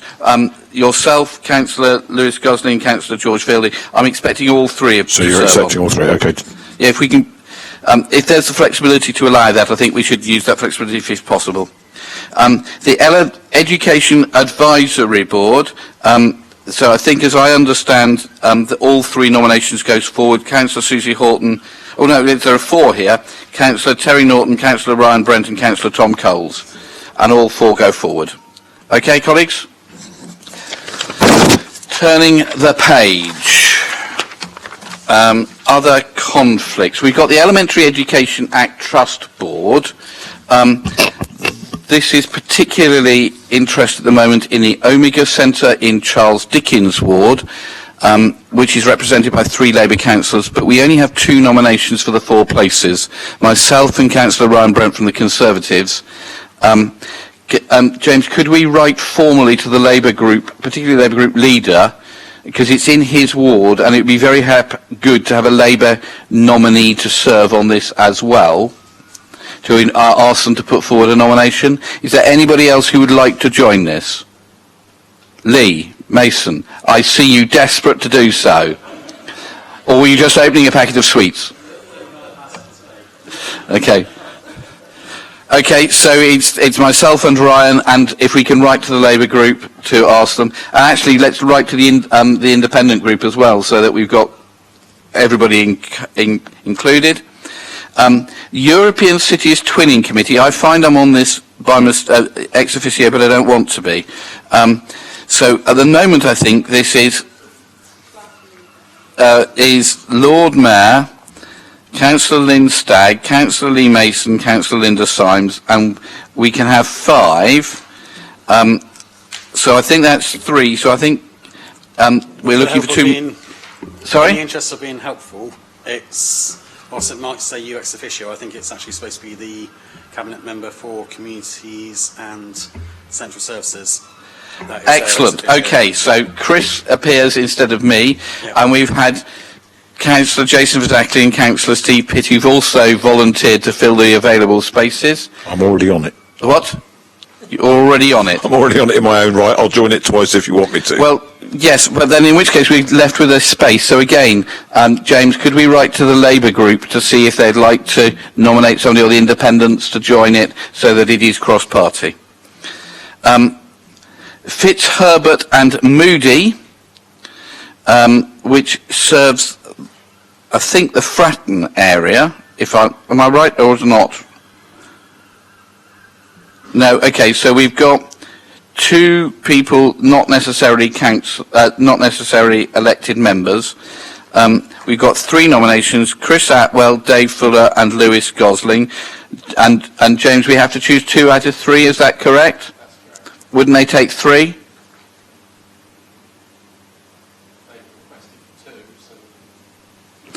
Okay, colleagues, who are we going to drop? Councillor Chris Atwell, non-councillor Dave Fuller, Councillor Lewis Gosling. They don't have to be elected members. I'm happy to suggest David Fuller because he was on it before, and Chris Atwell. Is that all right? Okay. Then moving on to the next page that I have got, the Hampshire and Isle of Wight Community Foundation. This has got 3 nominations for 1 space: Councillor Hugh Mason, Councillor Shaw, and Councillor Andy Mason. I have to say I'm tempted by the Lord Mayor being on it because it looks after the Lord Mayor's money, and therefore I'd be suggesting Councillor Hugh Mason Lee. I would say that it was decided to keep Hugh Mason on it when I was Lord Mayor, but since Hugh is wearing both hats at the moment, I think that is probably a pragmatic solution.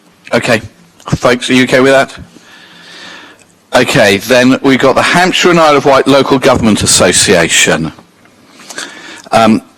We've got 3 spaces, so it's 1 from each of each group. So Councillor Darren Sanders from the Lib Dems, Councillor Charlotte Gerarda from Labour, and Lee and Matt Atkins from the Conservatives. Who are you going to choose? We did have a standing deputy last year, so since I'm here before you and Councillor Atkins isn't, I suggest I become the member and he becomes the standing deputy. So knifing Councillor Atkins in public. Well, I'm glad to see nothing changes within the Conservative group. So, colleagues, the suggestion from Councillor Lee Mason is that we delete and get rid of and throw out Councillor Atkins and allow him to come back as a deputy at Councillor Mason's discretion. At any of the 3 appointees can be a deputy, so... Okay, colleagues, so 3 nominations would be Darren Sanders, Charlotte Gerarda and Lee Mason, with Councillor Matt Atkins as a standing deputy. Okay. Next one, Easy LGA Representative Non-Exec Director. This councillor, there are 2 nominations: Matthew Winnington and Lewis Gosling. Matt, I think, as in terms of improvement, this is a really important area for adult social care. So I'm terribly sorry. I'd go with Matt on that one. Next page.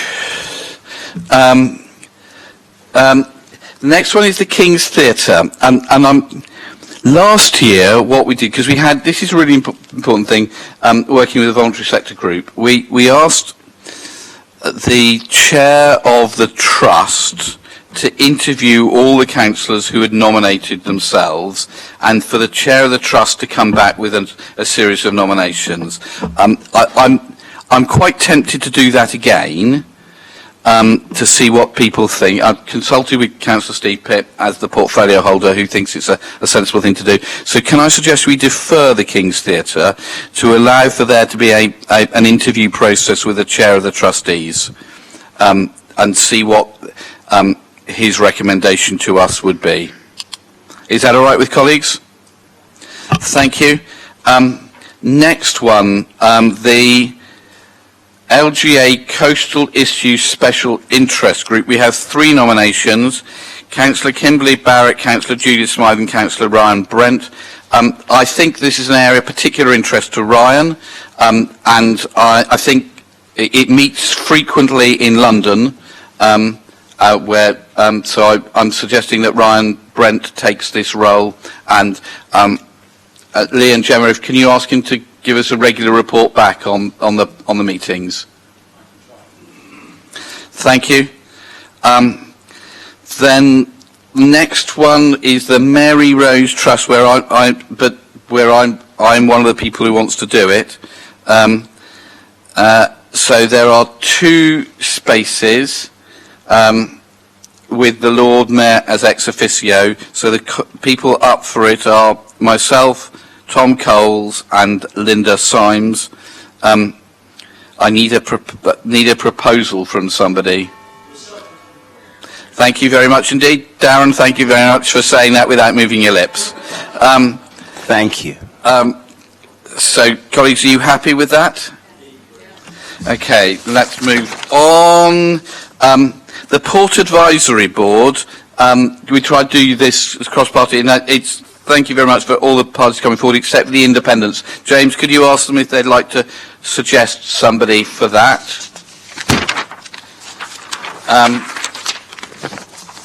Going through, this one there isn't a conflict here. Leader, apologies if I'm just not paying attention today, but I don't think you confirmed New Theatre Royal. Oh, my apology. Where am I? I've got the wrong... Bottom of 110. New Theatre Royal. Oh, sorry. Beg your pardon, I didn't put a cross beside it. You are absolutely right. We have one nomination, and it's either me or Judith Smythe. I've talked to Will Purvis, who did do it, as suggested, but Councillor Pitt, have you a nomination? Yes, you, Leader. Colleagues, are you happy with that? Thank you, and thank you for spotting it.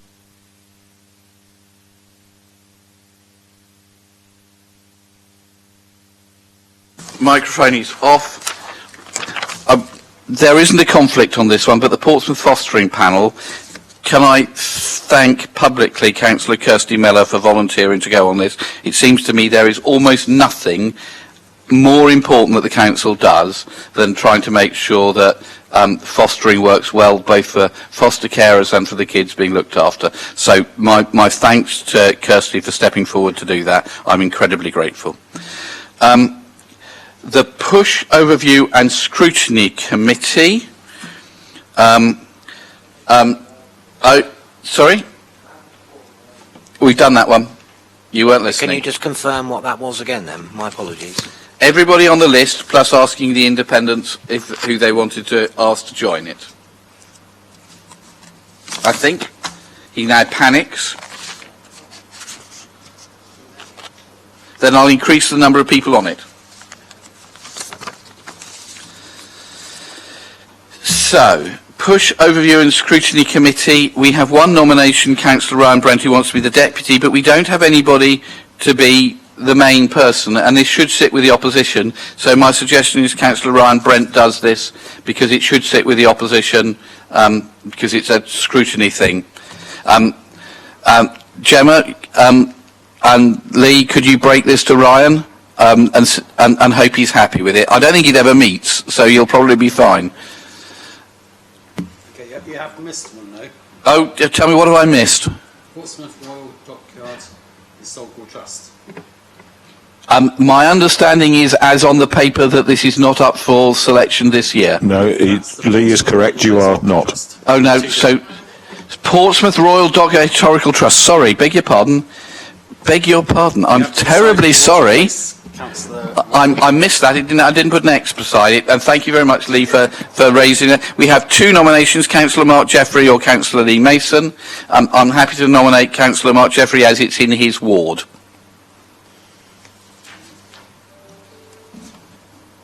Okay, colleagues, are you happy with that? Okay. Then SIGOMA, the Special Interest Group for Municipal Authorities that meets regularly in Barnsley. And Lee, you want to do this, and Mark Jeffrey wants to do this. What is your interest in going to Barnsley frequently? To be fair, I've met them in Bournemouth, I've met them in Birmingham, I've met them all over the place. So It's up to you to decide. I have been attending. If you decide you want to have an administration member on it, as long as he attends it as well, that is fine by me. I have to say that if you are going to it, I'd be quite tempted to see you continue to go to it. Lynn, you're looking worried. I'm easy going either way. I'm not going to be upset if you. No. I think if you've been going to this, Lee, and it's useful for. I think we're only members of it because Mr. Ward likes the briefings. I'll second that. Okay.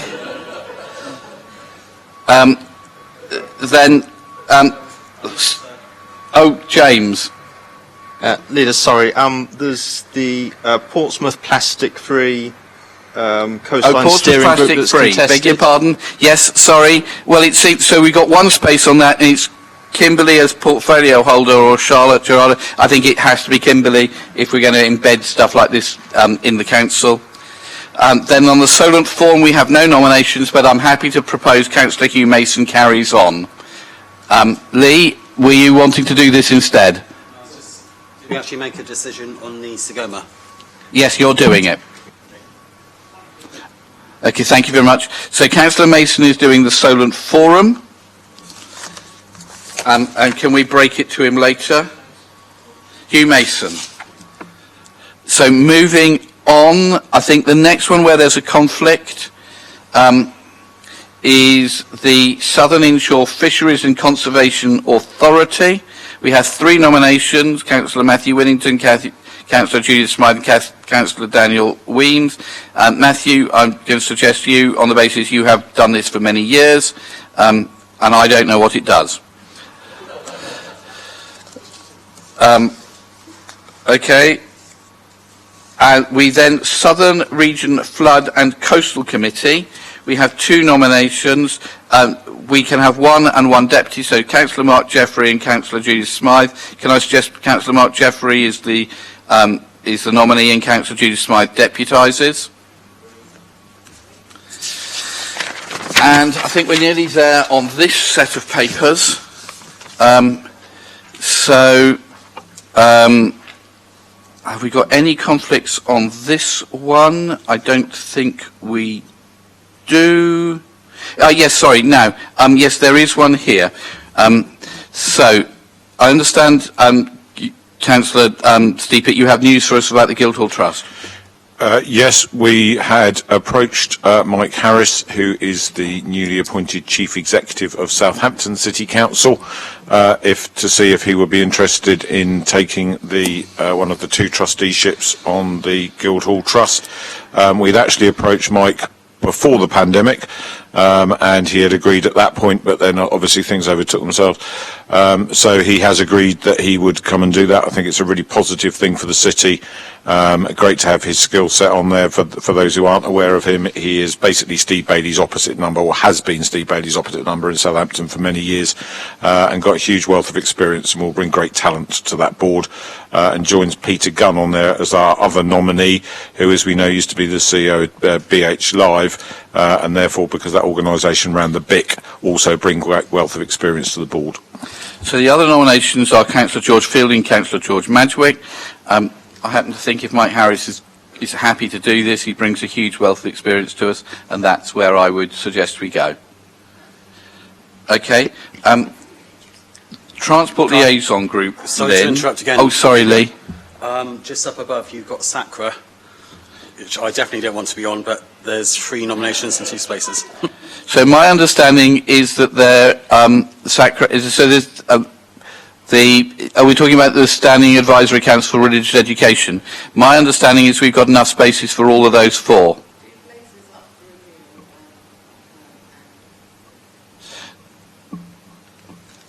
So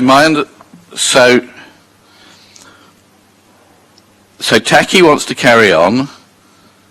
Okay, so now, in which case, if Taki wants to carry on and Ryan Brent is coming off, needs to be replaced by Benedict Swan, then Labour have got Tom Coles on already, is that correct? So in which case, Shah needs to come off because that needs to make way for Abdul Qadir. And that gives the right number. Thank you very much, Lee, for getting that thing. On the Transport Liaison Group, Lynn, we don't, it says here cabinet members and group spokespersons, but we don't have a nomination from Portsmouth Independents. Who is their spokesman on transport? James will know instantly. But if not, but if they should be there, if it's meant to be it's meant to be spokespeople from all groups, then it should be spokespeople from all groups. So can we find out who the person is?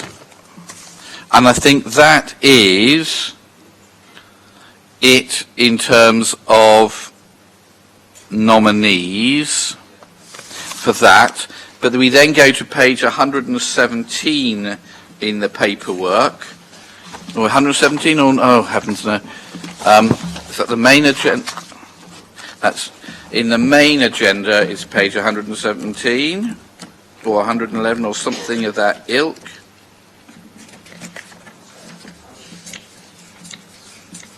Which is about champions. So we've got, and this is going to be slightly complicated, but we just need to run through them. We've got the Heritage Champion, we've got Linda Symes and Lee Hunt suggested, and this is Lee's portfolio, so my suggestion would be Lee Hunt. The LGBTQ Young People's Champion, what we've done with this in the past is to have the young people choose them, not us. My understanding is that the people who are interested are George Fielding, Lewis Gosling, Susie Horton and Chris Atwell.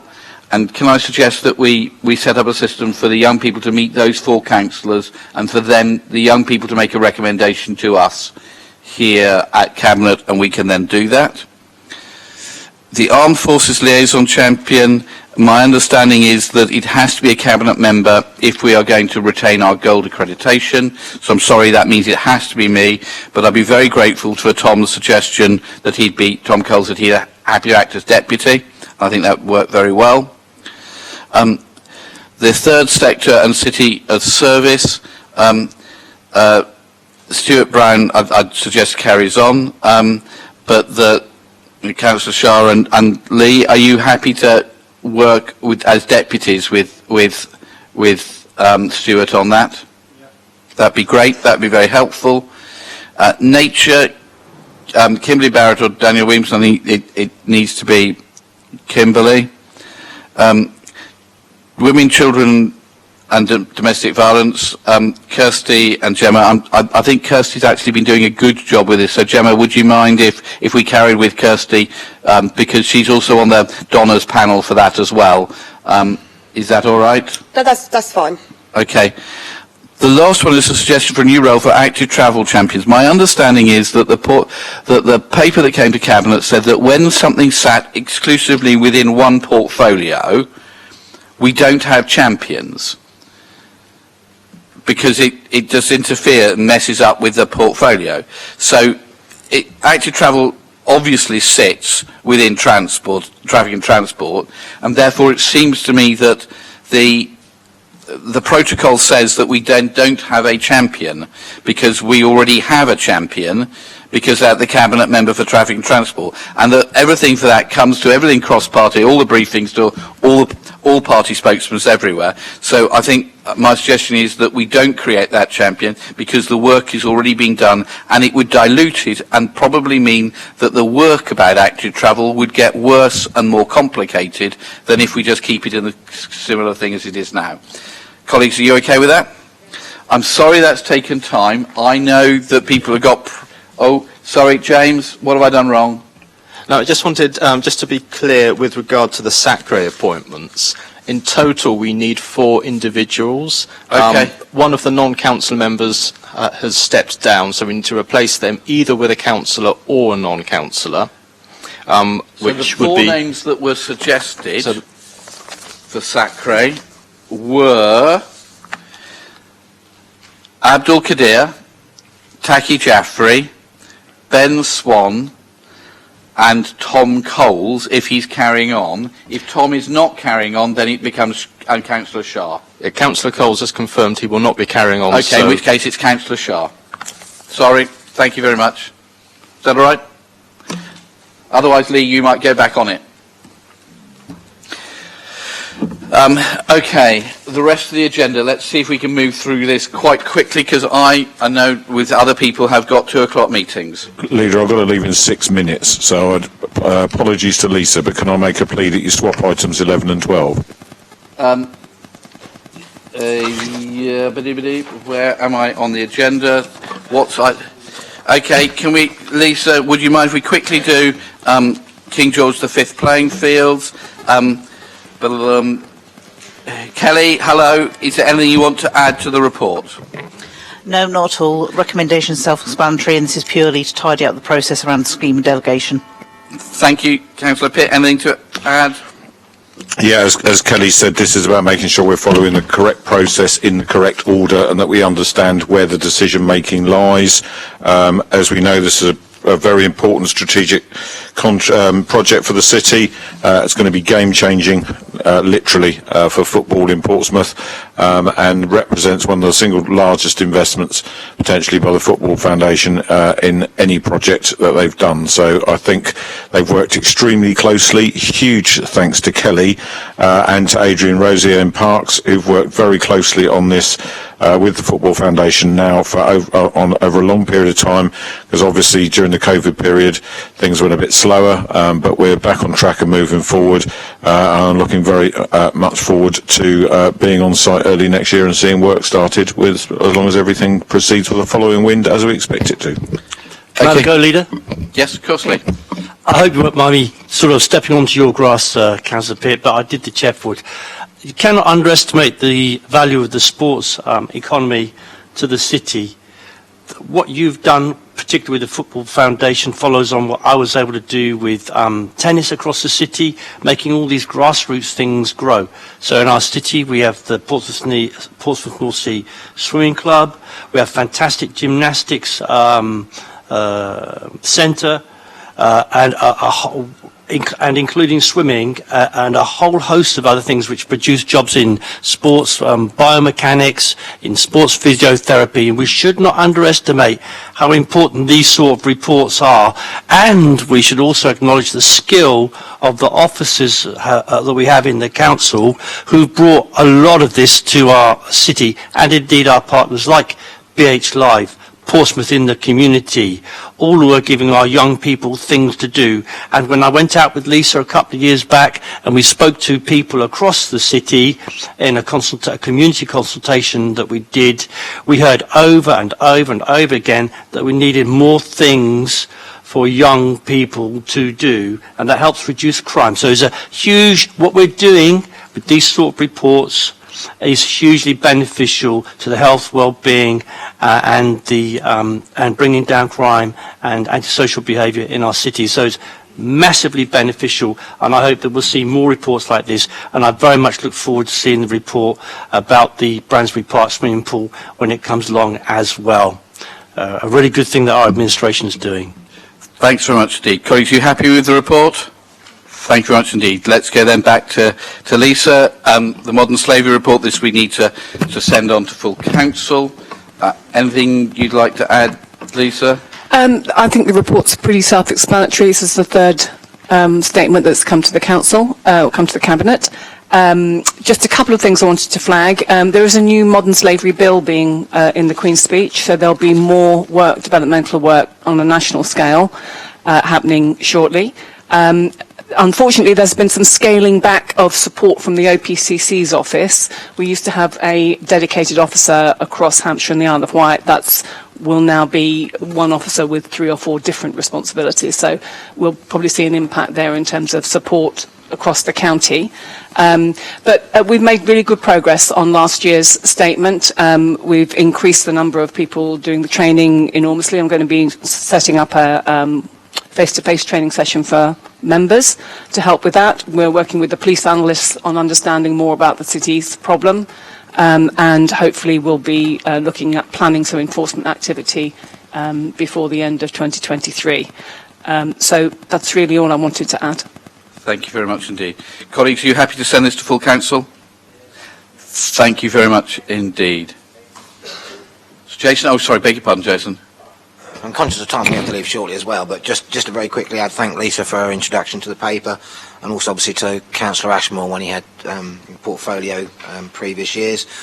Just to welcome the report, we said, and we've already passed it by the sounds of it, but I was going to ask you to make sure you did support it, but I think you were going to do that anyway. So, but yeah, no, I don't think it just details the work that officers have done, both external officers and those from other agencies outside of the City Council, and good report, and let's hope it goes forward. So thank you. Thanks very much. Thanks, Kelly. Next, the tech scrutiny panel. So, Gemma, this is you. It's lovely to see you. I'm sorry you have spent a couple of hours waiting to talk, but now, which order are we going to do it? Felicity, are you commenting as well? So, I think the chair should present to begin with. So, the floor is yours, Gemma. Thank you. Good afternoon, Cabinet. I'm really pleased to be here today as the new chair of the Tech Scrutiny Panel, along with Councillor Lee Mason, who was the chairman of the Tech Scrutiny Panel that undertook the work to produce this report and the recommendations of this report that we are presenting today.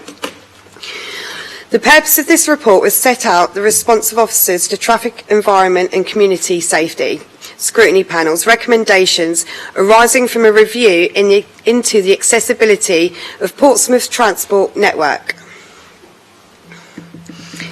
The report has produced an extensive set of recommendations based on extensive consultation with service users and visitors to the city to hear their views to create an evidence-based set of recommendations around accessibility of travel within the city to enable the council to take the necessary steps to make sure that transport network is accessible for all, and in particularly the focus was on public transport, bus service and rail network, private hire vehicles and hackney carriages, highway network, walking and cycling networks.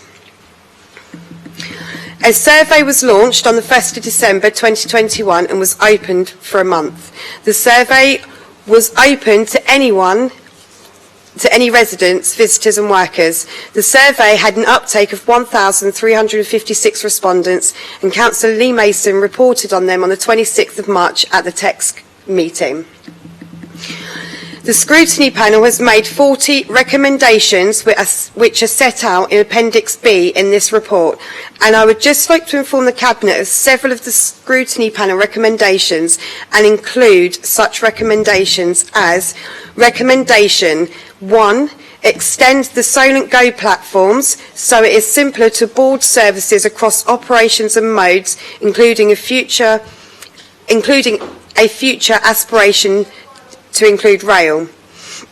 Recommendation 2, investigate opportunities to investigate mobility as a service, MAS, digital platforms that's being developed by Solent Transport, of which Portsmouth City Council is a member, with an integration across modes that cap fares for daily and weekly journeys as seen in London and elsewhere.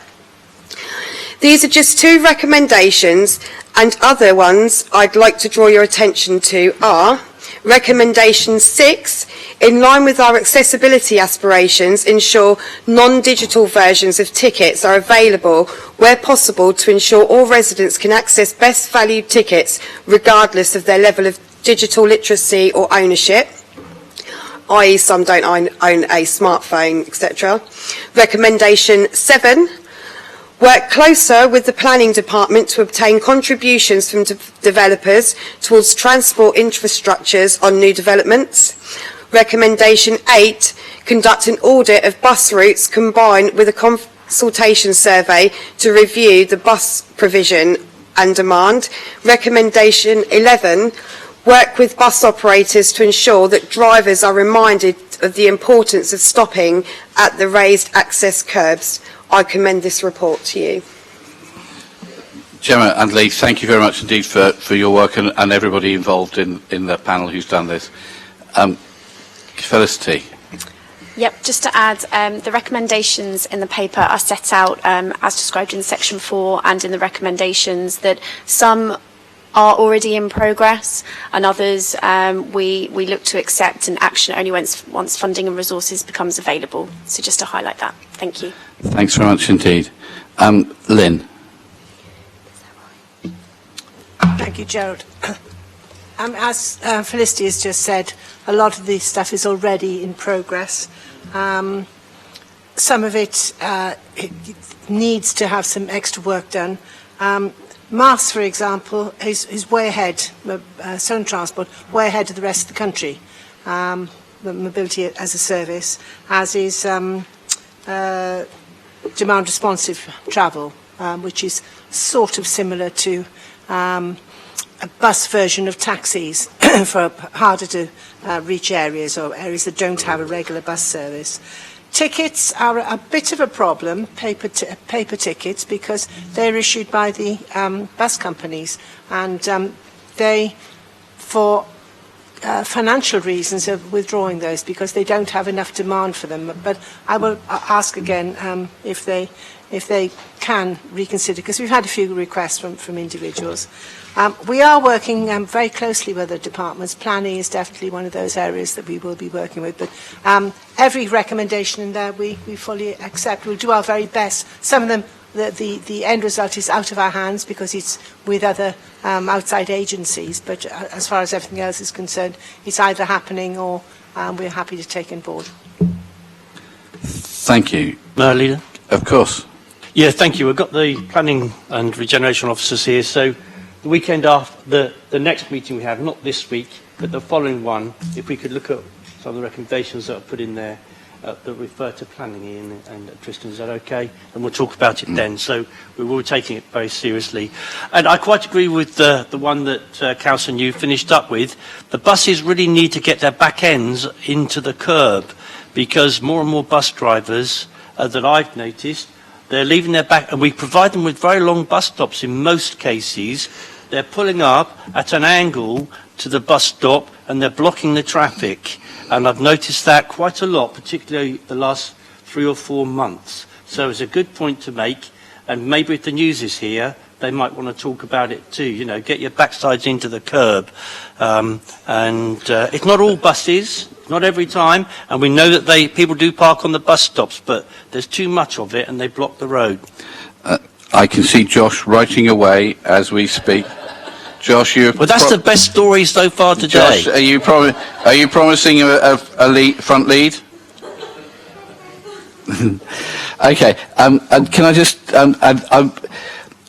Councillor Lindstag and I were on a call with the Minister last week, Baroness de Vere, and one of the things that was talked about there was, and particularly Councillor Stagg brought up the issue of whether you can have tickets that move between different modes of transport, and Lynn was particularly talking about not just between buses and rail, but buses and ferry.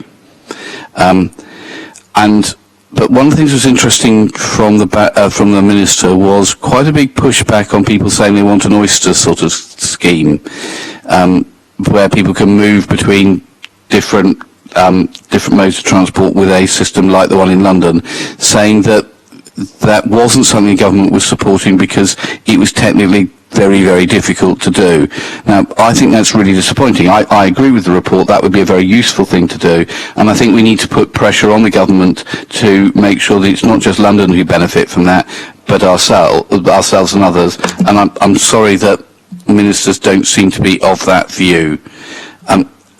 Lynn, I'll come back to you at the end, but can I have Matt and then come back to so Matt, Leah and Lynn. Okay, bye-bye. Thank you, Gerald. Just like to thank the tech scrutiny panel for their reports, and just on the issue that Gerald has brought up, I think if the Oyster cards thing is too difficult, and let's see if it is or not. But obviously in other parts of the country, specifically Merseyside, there is the all three modes of transport: bus, ferry, and train that already exists and has existed for 30 odd years, the Trio, and that is not an electronically based system that has you buy things and you scratch card out your time, etc. I think they are moving towards an electronic system, but that can be done elsewhere in the country. So certainly there should be some government support for us having that in the Portsmouth area and indeed the wider Solent area. Just one thing I was a little bit disappointed it wasn't in the report, and was just about the, bearing in mind there was 40 recommendations, there was very little about inclusivity in terms of access to public transport, in terms of people with neurodiversity, and indeed people with dementia and people with mental health issues. This is something that I know with another hat on I'm very involved with, and have support from the transport team at the council, who are involved in supporting bus companies, and indeed we're looking to do things with train companies as well in terms of that accessibility. It certainly does fit in with the provision of paper tickets, absolutely, because that means that it's more accessible to people. But I do think that alongside all the recommendations of the report, I think we should recognise that there's work going on about that within the council and beyond, about making things inclusive and enabling ease of access to transport within for people with neurodiversity, dementia and mental health issues, and indeed that we should be working together to make sure that there's more of that, especially when it comes to trains and ferries in particular, because the bus companies I think are quite moved on there, but not necessarily the other areas of transport in this area. Thanks so much, Lee. Thank you much. Just really to add to the thanks and to our panel as it was. We worked very closely together, and I'm very grateful for everything that Councillors Brown, Madden, Atkins, Hockaday and Gerarda gave during the report.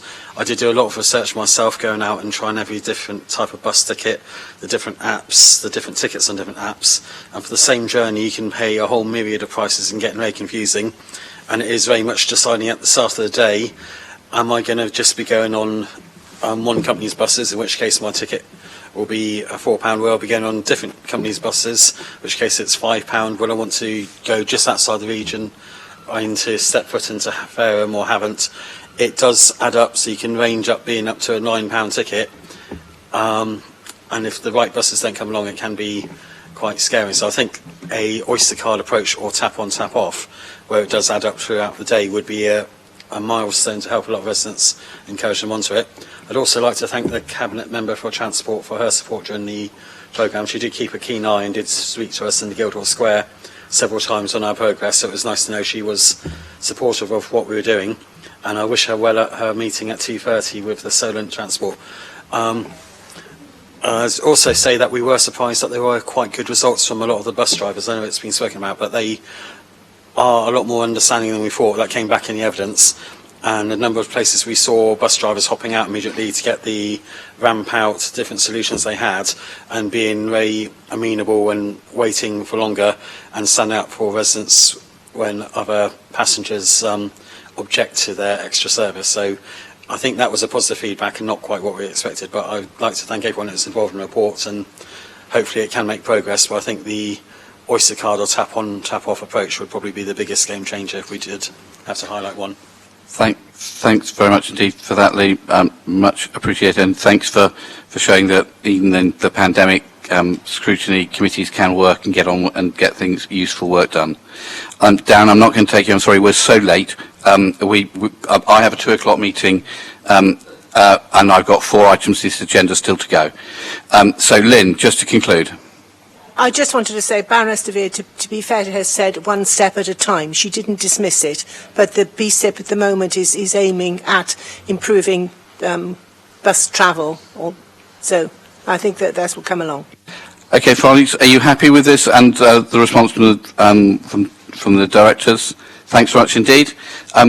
Item 14 then is QA emergency ward support. Ian, is this you? As Tristan's left, it'll have to be so. Yeah. Tristan, you ought to come back.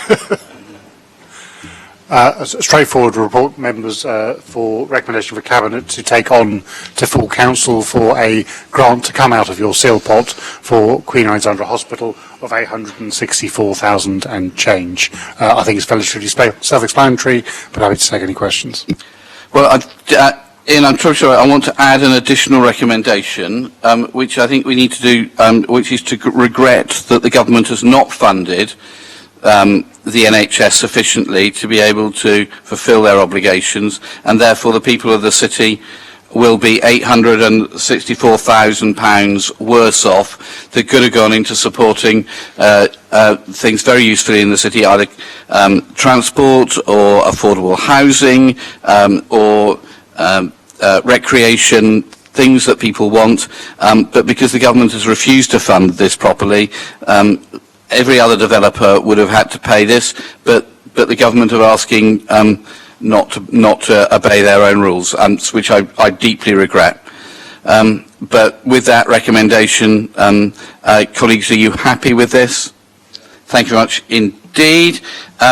National Bus Strategy, Enhanced Partnership Plan and Scheme. Peter, I'm sorry you have been waiting. I'm sure it's been a fascinating 2 hours for you. You'll probably never get them back. Thank you, Leader. Very briefly, this is an update of the draft Enhanced Partnership and Scheme approved by Cabinet in March.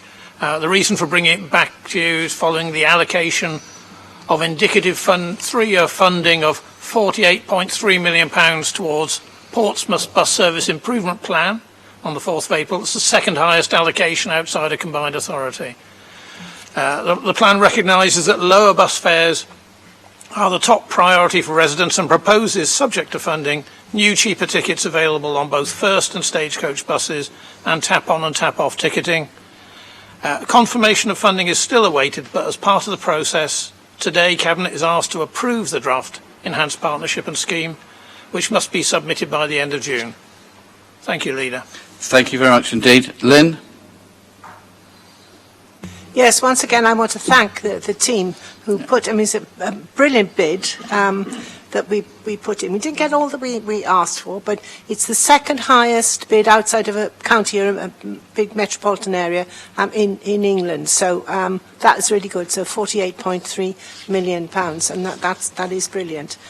So thank you to them, and it's really it's exciting because we've already got a lot of the structure either going in or in place from other funding that we've won, because that's one of the things that TNT have been very successful over the last couple of years. So they've brought in somewhere in the region of about £450 million in grants, and that's all the result of doing bids, and those bids are in addition to the day-to-day work that they do. So it's hats off to the team. I know I'm very partisan about the team, but I've got to recognise hard work going again once again beyond the call of duty, and it's a really successful bid.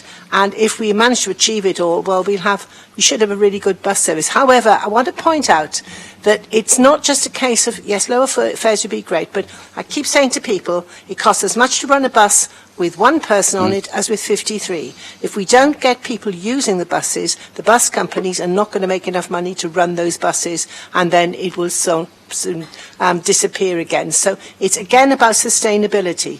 We want to use the money to encourage people to use the buses more so that their journeys are much better, they're faster, they're more comfortable, they're more reliable, they extend later in the evening, earlier in the mornings to cover as many people as possible. But that's got to continue afterwards, and that hopefully will bring down the bus fares because more people will be using the buses, but it has to be sustainable. Otherwise, we don't get any money. Or not all of it, anyway. Okay, colleagues. Thank you very much indeed, everybody, for this. Is everybody happy with this? Thank you, and can I add my thanks to everybody, and Peter particularly for doing this. If you can get 50 million quid in each week, we'd be happy. I think that's the job objective. Okay, finally, the very, very, very late report from the Director of Finance. So late it doesn't even appear on the agenda. So, Chris, council tax support and rebate. Thank you, Leader. I'll take the report as read. You will all be aware that of the mandatory, or what we describe as the core scheme for the council tax rebate scheme. That's the scheme that awards £150 to all of those households in bands A to D. The report before you today is a separate scheme, a discretionary scheme, also aimed at providing additional support for those people that are, or those households that are not eligible under the core scheme, but are equally energy payers and are struggling financially. So there's a scheme in here that's recommended. It's option 3. It intends to provide support to those across a range of income benefit bands, quite widely briefed. It's a bit more complex than a standard scheme, but it does seem to it does intend to target more people that require financial support. I'll leave it there, but happy to take questions. Thanks. And Chris, I think it's all sensible to go for option 3. It seems to target people on the lowest incomes, even if they live in bigger houses, and that's one of the issues about a property-based tax. But I know there have been some concerns from people about the £150 rebate for people in lower bands and how they get them. I know people on direct debits have got them. What progress have we had in getting the money to the people who do not pay by direct debit? Because I know the government won't allow us to send out cheques. That's right, Leader. And as of around about a week ago, we had awarded around about 75% of all of eligible households. So 75% had received their £150. That includes almost everybody on direct debit. And we were writing out at a rate of 4,000 letters per week to those that weren't on direct debit. We've written to all of those now, and we're simply waiting for the responses to come back in, and we're processing them as soon as they arrive. Ultimately, we're hopeful that we will have done that within the next 8 weeks. Okay. So if people have had a letter, they need to respond to be able to get their £150. So 25% of eligible households have not yet received them. Chris, how many, thinking that's about 10,000 households? No, probably more. It's about 12,000 households. Okay. So 12,000 households could get £150. All they've got to do is to respond to the letter from the City Council. That's right, and provide certain details. And the backstop situation is that in the event that we don't receive the information back, we are then allowed to apply a credit of £150 to the council tax bill. Good. Okay. All right. That's fine. So, colleagues, are you happy with that suggestion and how that's working through? Thank you very much indeed. I'm sorry it's gone on for so long, but actually there's been lots of really useful stuff done. Thank you very much, everybody, for your time, and that is the close of the meeting.